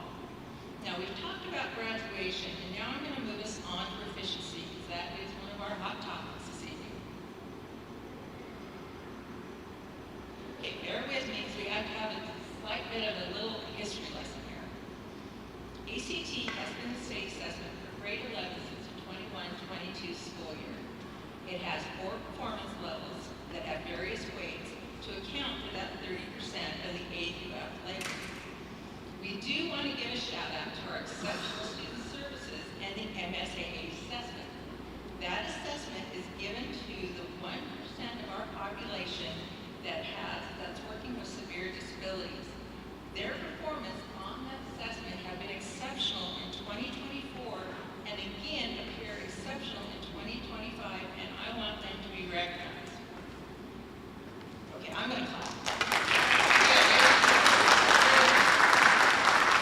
And just so you know, even though they're only 1% of our population, they do include an A through F, and we include every contribution that they give us. Now, there's been a lot of conversation about test scores and higher in performance, historical performance. Election years are always filled with catchphrases, without a lot of historical background. The discussion on excellent performance on Ames is always brought up, but what I need to remind people of that may not know this or may be new to Arizona, Ames was a 10th grade assessment that comprised of Algebra 1 geometry and Algebra 2 standards. Algebra 1 and geometry, and the ELA were mostly the 10th grade standards. This test was required for graduation. Okay, this allowed students time in their junior and senior year to retake that assessment so they could possibly graduate. This is what they call a high-stake test. Okay, and that absolutely leads to higher test scores. Importantly, though, is that Ames assessment is not comparable to the ACT College Readiness Assessment. And the Ames assessment ended the 12 and 13 year. I'm going to take a drink of water.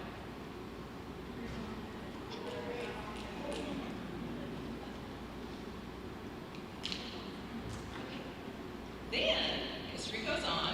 The state of Arizona moved on to AZ Merit. Now, what's interesting about AZ Merit is that was given at Algebra 1, Geometry, and Algebra 2. And then ELA 9, ELA 10, and ELA 11. Now, even though these weren't required for graduation, they were given when the kids were in the test, which naturally led to a higher performance because you're in those courses at that time. Now, as the kids got higher up, those scores came down. But and that test was going to be sunset so we could move to ACT. COVID hit. And it did not. Okay, so we didn't do any testing in 2020, and then what the state did is they took Algebra 1 and Geometry, combined them, and gave ELA for 1 year until they could buy us over until the ACT started. So when we're talking about proficiency, and you're talking to people about historical performance on these state assessments, you should have that background. Now, ACT is a much more rigorous college entry test than its predecessors. High schools across the state struggle with non-college bound students buying into the test. Now, that is absolutely no excuse. That is no excuse at all, but it is something we want to recognize that sometimes we struggle with as educators. But what I do say about the Tolleson Union schools and all of our schools is it appears that they do have respect because they show up. Our kids show up. We are always meeting and exceeding the 95% federal testing threshold. Now, everyone in Tolleson is dedicated to improving performance on ACT and helping students find value in that test and the process. As shared earlier, our OLAF department, guys, you can see that they have dedicated systems in place to continue to improve our scores. So there's been a lot of questions on how proficiency plays against some of the other components of accountability. So for the purpose of this presentation, we will focus on that relationship with the most recent 2024 results. So as I go through this, I want you to remember, we have 2025 coming out.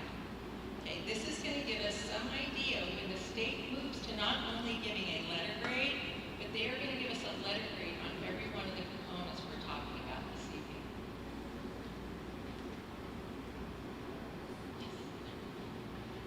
Okay, here we go. Bear with me as I give you a good definition of this slide, because there will be slides winding through the rest of the presentation.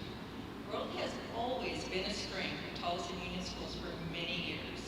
It is calculated from the freshman year assessment to their 11th grade ACT. This is how many Title I districts show their strength in instruction is through this growth measure that may not always be present in a simple proficiency score. The growth model provides excellent information that is provided to the schools and allows both the district and the schools to go back and work with students, teachers, and administrators to strengthen where it needs strength and to praise those who have done an excellent job. So for this slide, the ones to follow, the 8th WEP proficiency scores were ranked into 5 percentile bands. Bands that hold Tolleson schools are red.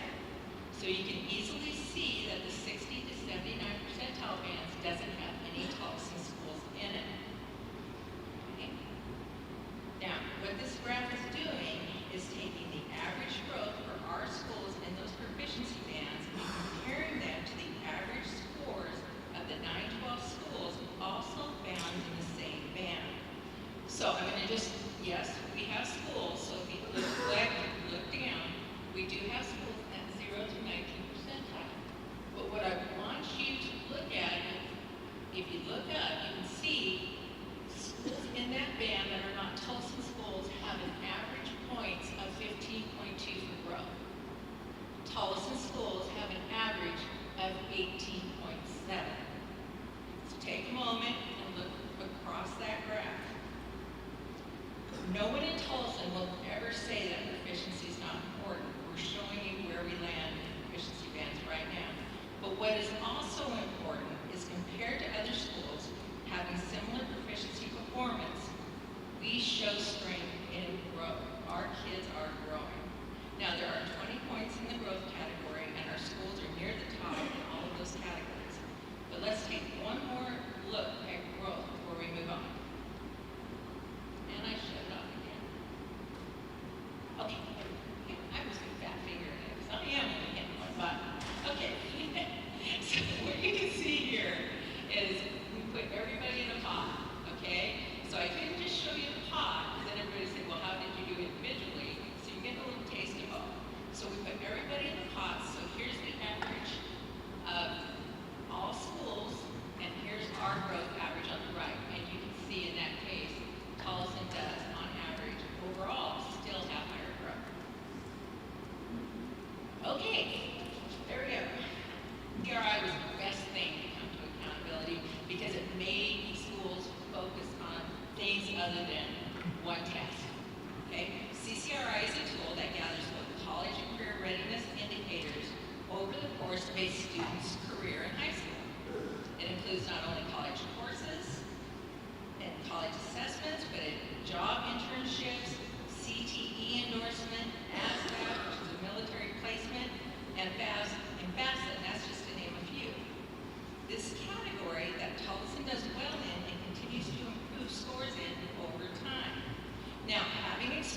going to take us out of state files, and we're going to look at one component. This component is a moment of how well our students do.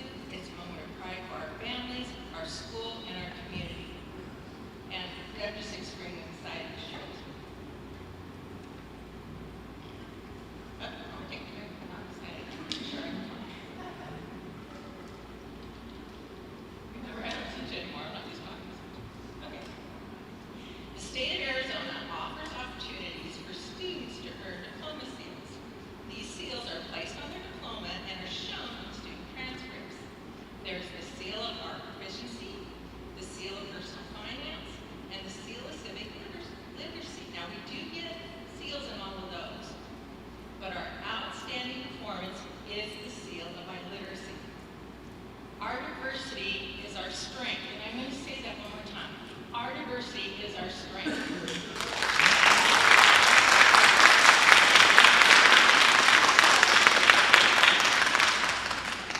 Our students not only have to pass a foreign language assessment with all the parts, reading, talking, listening, they also have to pass an English assessment test. They have to carry a 2.0 in all their ELA and English classes. In the last 3 years, we've gone from 151 seals for all of our schools to 400 in 2025.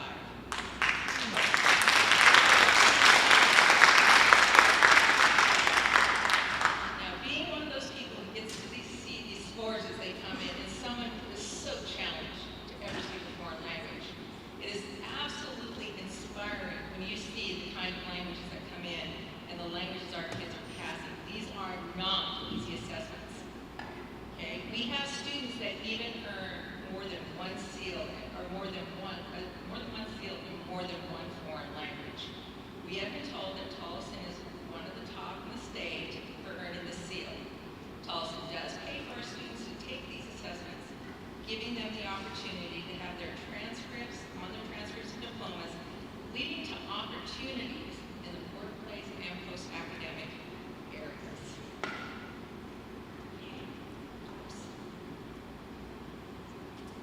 One more. Almost there, guys. Hang with me. Okay, Zella.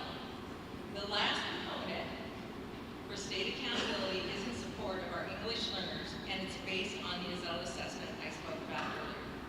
This test is for our English learners. Now, high schools face a very difficult challenge when you get an English learner, someone who's not English proficient in 11th grade, compared to our elementary schools who may get a kid in first or second grade. But that said, whether it's a difficult challenge or not, our multilingual, multicultural education vision, our schools, our teachers, and our staffs still work with our English learners to be sure that they're providing the same opportunity as all of our students are. The points in this category are based in the overall proficiency of Zella, and there is a growth measure that compares them to the state performance. And as you can see, in 2 of those 3 areas where we have schools in that category, we do have a higher performance. You may be asking me what happened to our band over on the other side, and that's because you have to have 10 or more kids in a band. So that school over there didn't have enough EL kids, and that's why that's not there. So one last look at the group score. And again, looking at the overall group, our EL population has a slightly better score. Okay, finally, and most importantly, students who feel themselves growing, that are given opportunities like the things we see in CCRI, and they feel part of a community, and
presentation. But before we end our presentation, I just want to take this opportunity also to celebrate our site leaders, our principals, who lead their campus every day to educational excellence. And they've earned their site Cognia accreditation, and we have a certificate for them. So when I call your school site principals, please come get your certificate. So I just want to read what the certificate says. It says that the school site has met the criteria for educational quality established by the Cognia Global Commission and is hereby presented this certificate of accreditation. So they have that accreditation for the Cognia seal. Tolleson Union High School.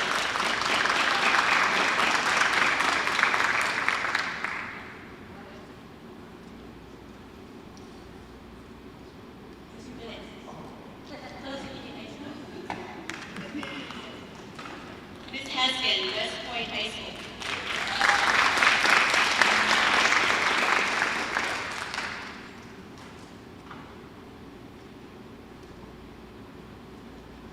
Sierra Linda High School, Mr. Camacho.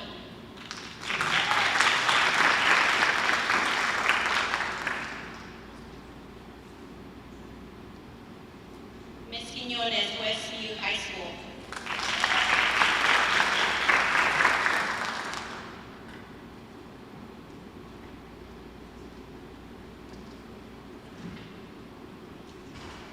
La Jolla Community High School, Dr. Sorensen.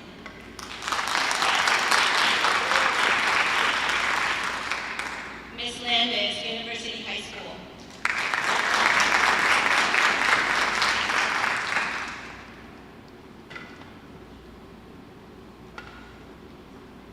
Ms. Baumgart, DLA, Distance Learning Academy. Mr. Oxford, Copper Canyon High School.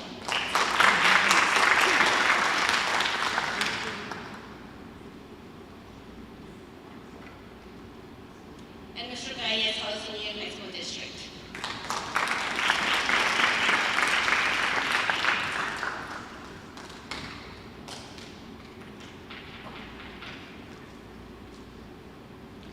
Before we end the presentation, I just want to celebrate the OLA's directors, our coordinators, our teachers. So if you can stand up so you can be recognized, please. OLA's directors, coordinators, and teachers. And then celebrate.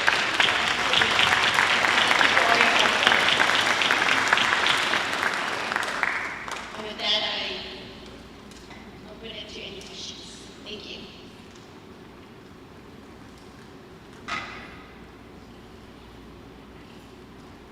Thank you so much for your extensive presentation along with your team. The information is extremely informative and comprehensive.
Yes, President Sun, and members of the board. So going from memory, I believe you're referencing, that was the math proficiency was at 22%.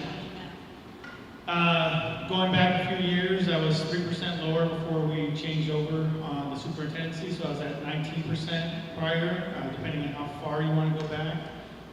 We have seen lower marks than that as well. On ELA, we've gone up 3% as well, from 26 to 29, so both of those scores have increased by 3% since we made the major changes that we had. Thank you, Superintendent Gaius. So the opposition statement that our math proficiency and our reading proficiency is at this number. I just want to give you a baseline of the current numbers based on the numbers that we are being attacked for and not producing and not educating our students is outright a lie. If you look at the base Arizona, they are at 28%. That's the average across the state. We are on our way. We're going the right direction. The federal level is at 40%. Keep in mind, federal is 50 states. We are the second lowest funded state in the entire nation. And yet our average is at 28%. It shows because of the lack of funding we're receiving and the pay that we're getting and the funding we get from the state capital. Now, you will say, well, 22% is just still too low. Agreed. We don't disagree. But we are putting in the time and the effort. And based on this presentation, you know the extension of what we're about to do. And that we will support our teachers and our staffs based on the presentation that was given. Because we know what it will take for us to move that needle. We will never go backwards. Never. We will continue to move forward. And then to give you another reference, Brophy, college preparatory, our number one golden boy of the state when it comes to education, their reading proficiency is at 91%. They don't have EL students. You can't even get in there. They don't have disabilities numbers that we have because they won't take you. It's a private school. They get to choose their students. Public education is the great equalizer. This is what we're here to fight for. Our opposition is not on our side. They are now adamantly against public education. Public education. We have vouchers coming after us. We have privatized schools coming after us that taking in vouchers. We're also being taken from charter schools that's been ongoing because they don't have to show any of their money like we do. We can't turn away our students, and we never will. Point of order. Public education is what we're going to do. Point of order. I'm Point going of to order. have Point of order. the Vouchers, ESAs, private schools are We not on the can agenda. have this conversation. If you want to make a comment, please wait your turn. Violating the agenda. It's not on there. You can't talk about it. It is on the agenda regarding the Charter schools schools, and private intermission. schools, vouchers, not on the agenda. We can make a comment towards it, just like we have conversations about this presentation as presented before us. And every data that's in there is connected to what is happening in the bigger scope. Now, with those comparisons that were given, Gonzalo, if you could share with us, with the director that you guys are going with the curriculum, and with the EL students and students with IEPs, and with the teachers' input, how is that being tailored to them? If you could review that. Yeah, President Sen, based on the presentation, we have our ESS coordinator, Ms. Maria Becerra, and also our EL coordinator, Ms. Brittany Moreno. They shared that they collaborate with our core content coordinators to ensure that the alignment is there. So there's this continuous conversations and collaborations across those content areas.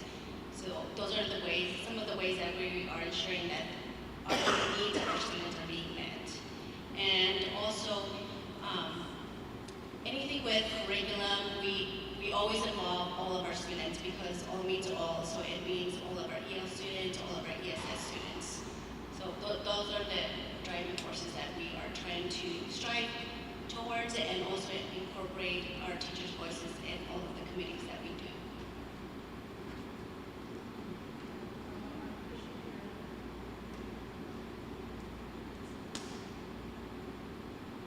There it is. I just emphasize to compare the task at hand and with the numbers that we are being compared to. And I know that you guys will be heading in the right directions. We do look forward to updates and as the year move forward. And now I'll pass it over to board members. Member Luna, do you have any comments, questions? No, aside from the open meeting violations, If you could elaborate for any open law violations.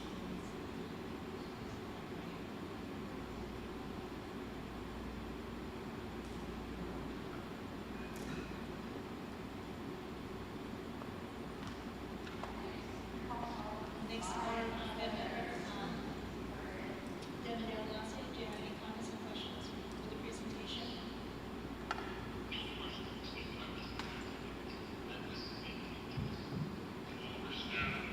Preparing these types of briefs are no easy task. I understand it takes a lot to put this, sort of Herculean effort together to share the progress. And I think the important thing here is to acknowledge that we're actually monitoring our process, monitoring the data to hold ourselves accountable to ensuring that we're focused on student outcomes. That was the key takeaway here that I wanted to leave with just how thorough and depth this process is. So again, I want to thank our staff together this entire group and exciting, looking forward to the direction that we're heading for students. Thank you. Thank you, Member Del Blasio. And next, our Member Miguel Ortega. Yeah, I have no questions, but I did want to just mention that it makes me really happy to see that, we're all on the same page, we're all on the same goal with this presentation. And I have to say also that, we are working as hard as possible to increase these scores and, just be better every day. And this is part of the process, this is part of the work. And I have to say thank you to that contributes to this. So thank you so much. Member Chapman. Yeah, thank you. Thank you, Dr. Quinte, the whole WAS team. Thank you for putting this presentation together. I'm sure it took a lot of time and effort. I'm sure you've all rehearsed it here several times. It's great information. It's a great conversation. And, certainly understanding like the now and the past of this. Just kind of looking at my own experience as a student, back in 2006. My peers, and then since volunteering with the district, I was on a couple of committees and running for the board. I've seen a lot of work and a lot of changes that are possible. I had teachers that told me during classes, because you'd ask questions about why we're learning things the way they are. And they said, district prescribed this, I have to teach it to you this way. We're trying to speak through it so I can get you to information that's relevant for the content that you actually need to learn. That was in core classes, that was in CTE classes. So it was just interesting to be a little bit as more so getting on the board of why we wouldn't listen to subject matter experts. Especially looking at CTE, because all these folks are coming from their industry. They know what industry is looking for. And we started to see positive changes in that, post 2010. We started designing curriculum with staff, with our teachers. We started to have a student focus, a teacher focus on developing, and that's only grown and improved since then. And certainly since we've been able to invest more resources in training, PLT time. I mean, I can't remember how many coordinators we used to have back in the day, but we certainly at least doubled, if not tripled. I know some used to be, I think we had like science, math, and PE was probably like one coordinator at the time. Now they're all individualized to better support those programs and better support those students. And that's what's important. I know we have a different test, but the way it worked when I did the Ames test, I know that me and my peers struggled. It was in part due to the calendar method that was prescribed. Now we've individualized everything. I think it was, Mr. Flathead. I wrote down something that you said I think is important for the changes that we had to make, and something that I talk about all the time is, curriculum needs to adapt to the students. We didn't used to do that when I was a student, and it only started to change over the last 10, 15 years. So I definitely appreciate all the work that you've all done, your predecessors, and certainly all the teachers across our district. And to that point, looking at these slides, it's impressive. I just kind of guesstimated the numbers there. It looked like there's about 260 teachers across the whole district, across content areas that have been directly involved with developing curriculum and standards that are student-focused and teacher-driven. That's 260 subject matter experts sitting in the room, designing this stuff for students, the ones who know them best, the people in the classroom. So I definitely want to say thank you to those 260 and everybody else, but again, thank you to your whole department for the work that you've done and work that you continue to do. We're seeing the results. It's not always a fast process. 14,000 students is a lot, and we're all different. And we're here to support them all in the individual ways that we can. So thank you to your team for supporting our teachers and our staff across the district, and certainly our students. Thank you, Member Chapman. So, in conclusion, we have well done.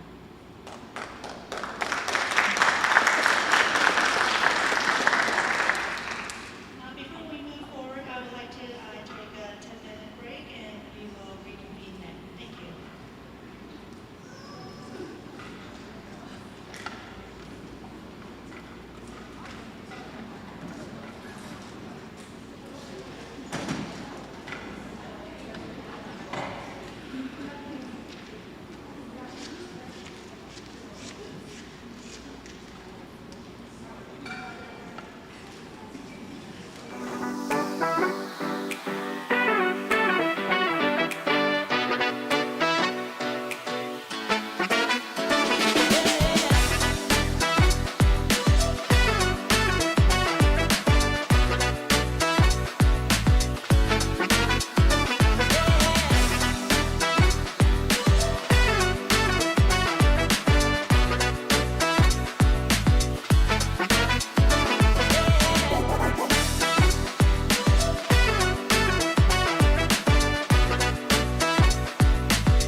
There's a new weapon on the market.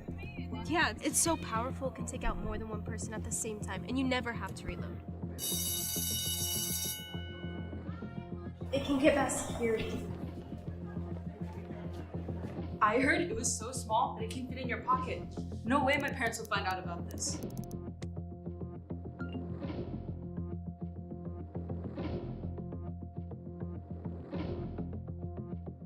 I heard it could strike at the touch of a button. Report, don't repost. Stop social media threats now. It's never a joke.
benefits of unified sports are social participation and the exposure to new activities, things that they might not have had otherwise had opportunities to participate in.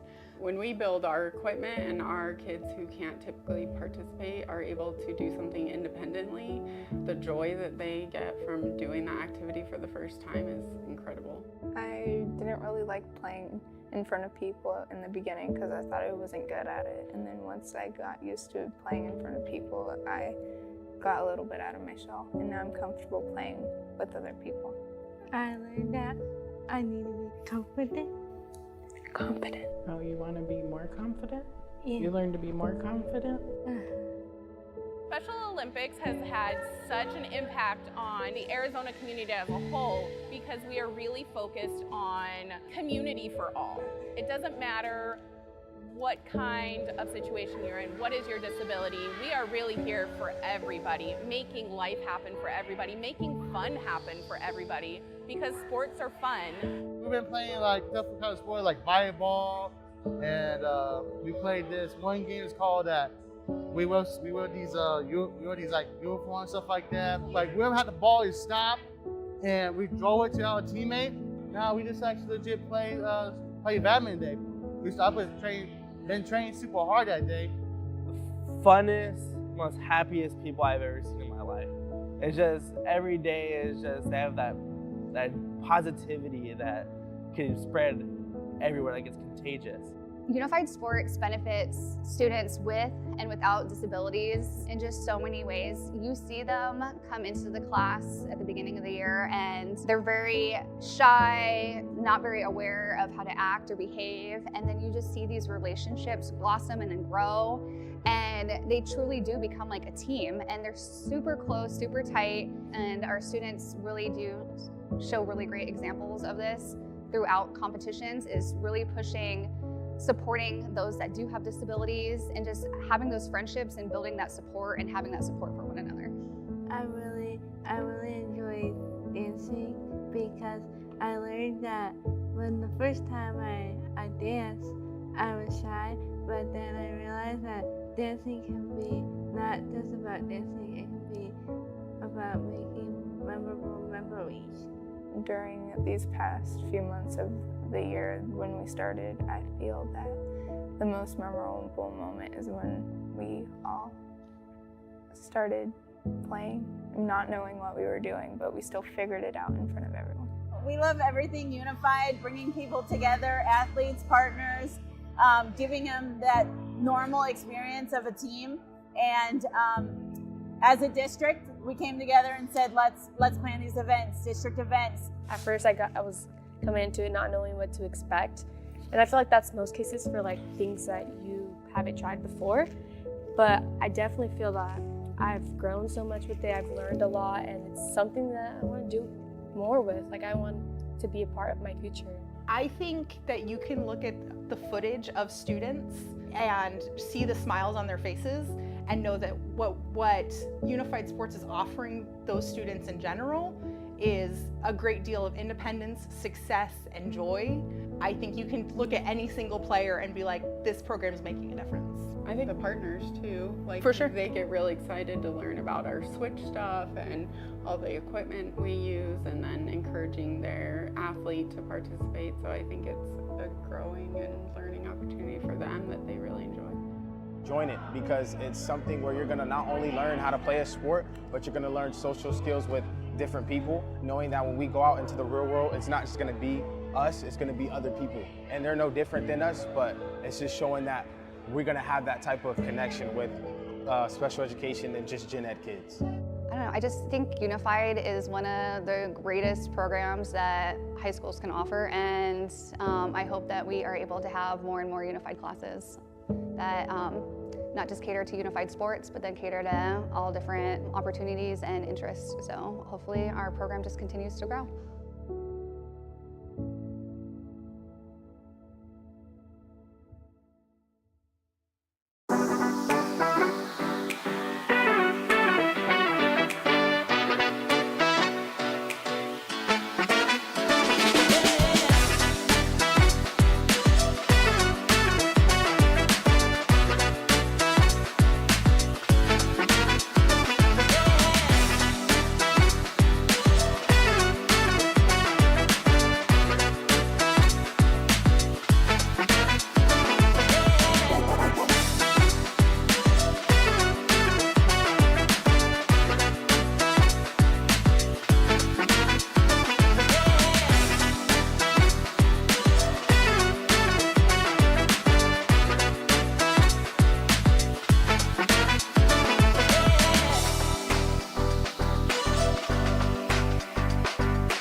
Why settle for a school that only offers you one thing when you can have a school that offers you everything? Does your school have a cafeteria like this?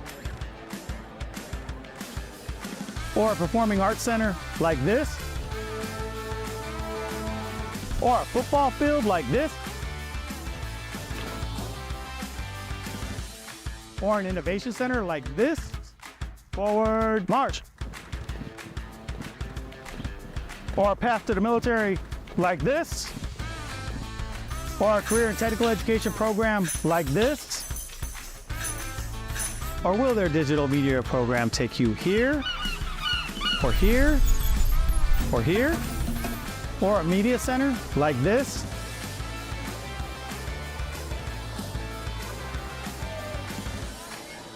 You can find all this and more at the Tolleson Union High School District. Enroll now.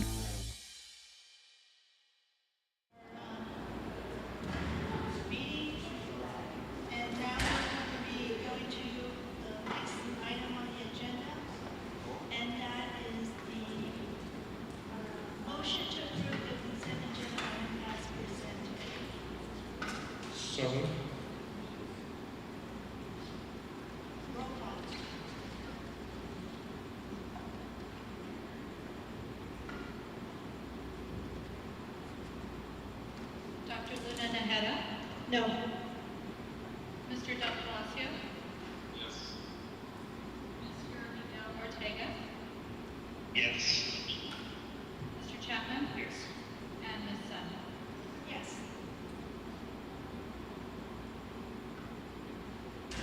Item H, action discussion item. The consideration to approve acceptance of service of open meeting law complaints via regular mail or email for the 2025-2026 SY.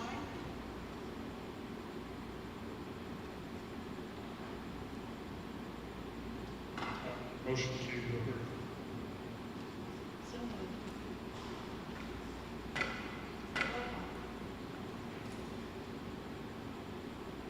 Dr. Luna Najera? Yes. Mr. Del Palacio? Yes. Mr. Ortega Romero? Yes. Mr. Chapman? Yes. And Ms. Sun? Yes. Item action H2, discussion consideration to approve the award of the contract for construction manager at Press CMR 26-05-30 for the new district office to McCarthy Building Companies Incorporated. So moved. You have to open it for discussion.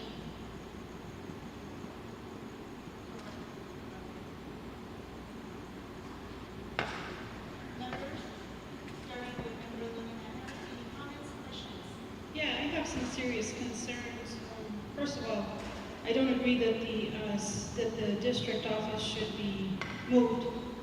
And I do need to go on the record and state that the previous board had not discussed moving this district office to Glendale.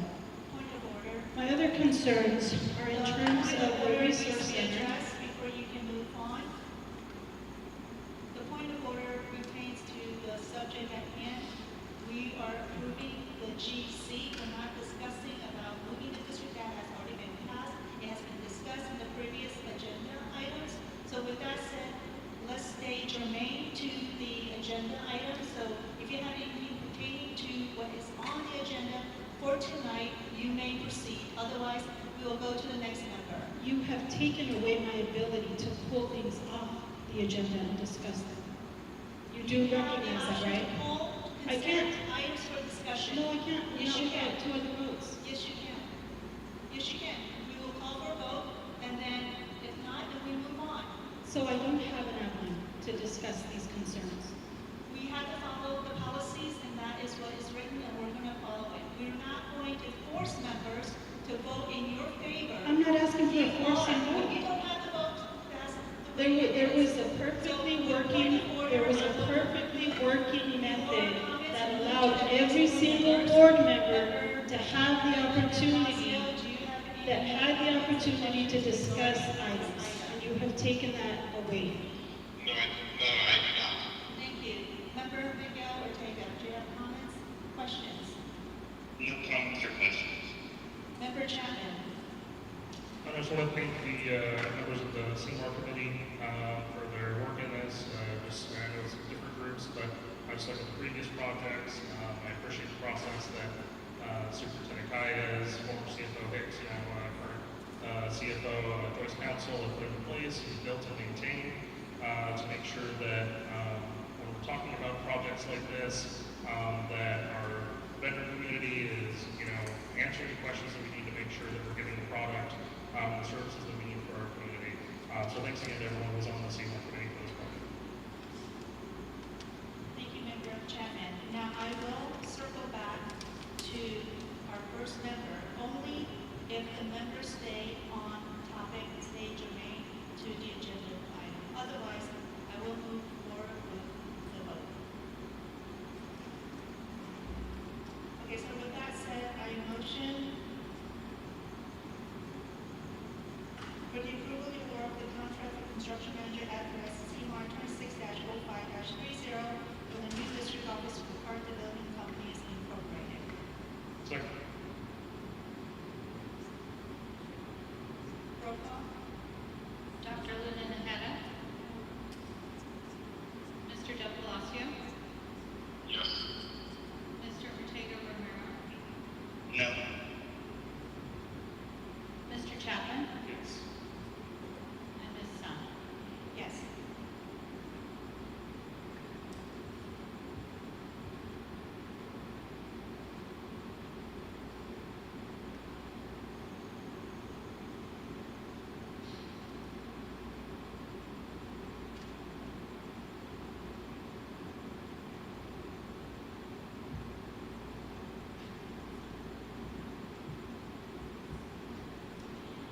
And now to the next item on the agenda, request for the future agenda items. Members, any requests for future agenda items? Can you remind the speaker line to not hear that? Could you repeat that? I can't hear you. Can you turn your mic?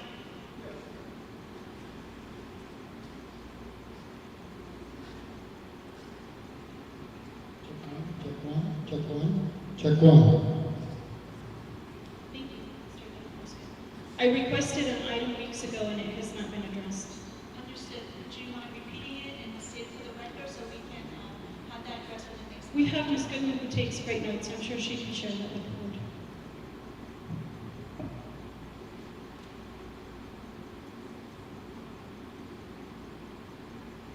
Let's wait for a second so that we can have our assistant to pull that up on this.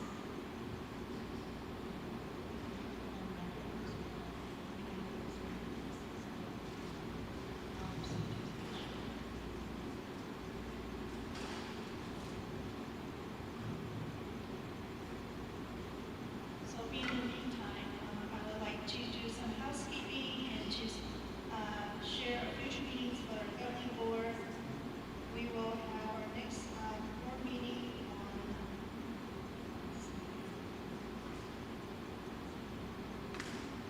September 9th, same time, 6 p.m. And then September 23rd. We also have the Unified Sports Kickoff America Sports Center in Avondale on August 29th. We have no school on September 1st, happy Labor Day holiday. And then one of our bigger events, our most popular, is our Commitment Day, which will be at the State Farm Stadium from 8:30 a.m. to 1:30 p.m. on September the 9th, which is also the same night we'll have our governing board meeting.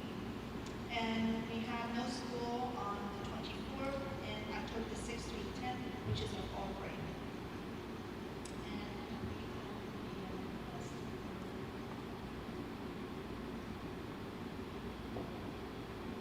For the sake of time, remember Luna, you can share that with us. Otherwise, we won't be able to do this on the next agenda if we can't find it.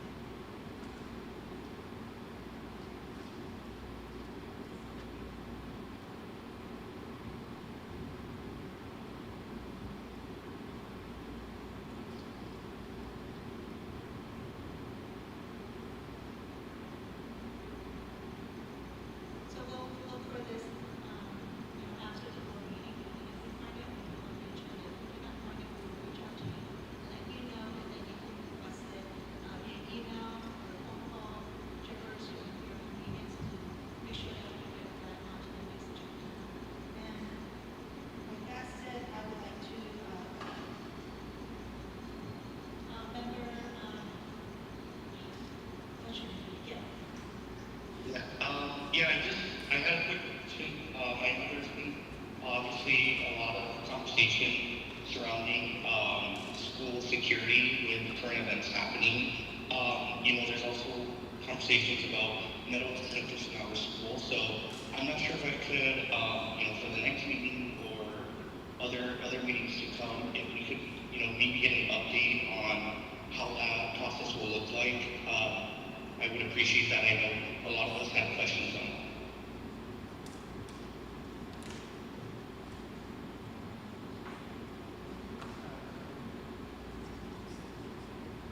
Metal detectors, safety and security, we'll put that in our future agenda. So with that said, I would like to motion to adjourn the meeting. Can I have a second? Second. Roll call.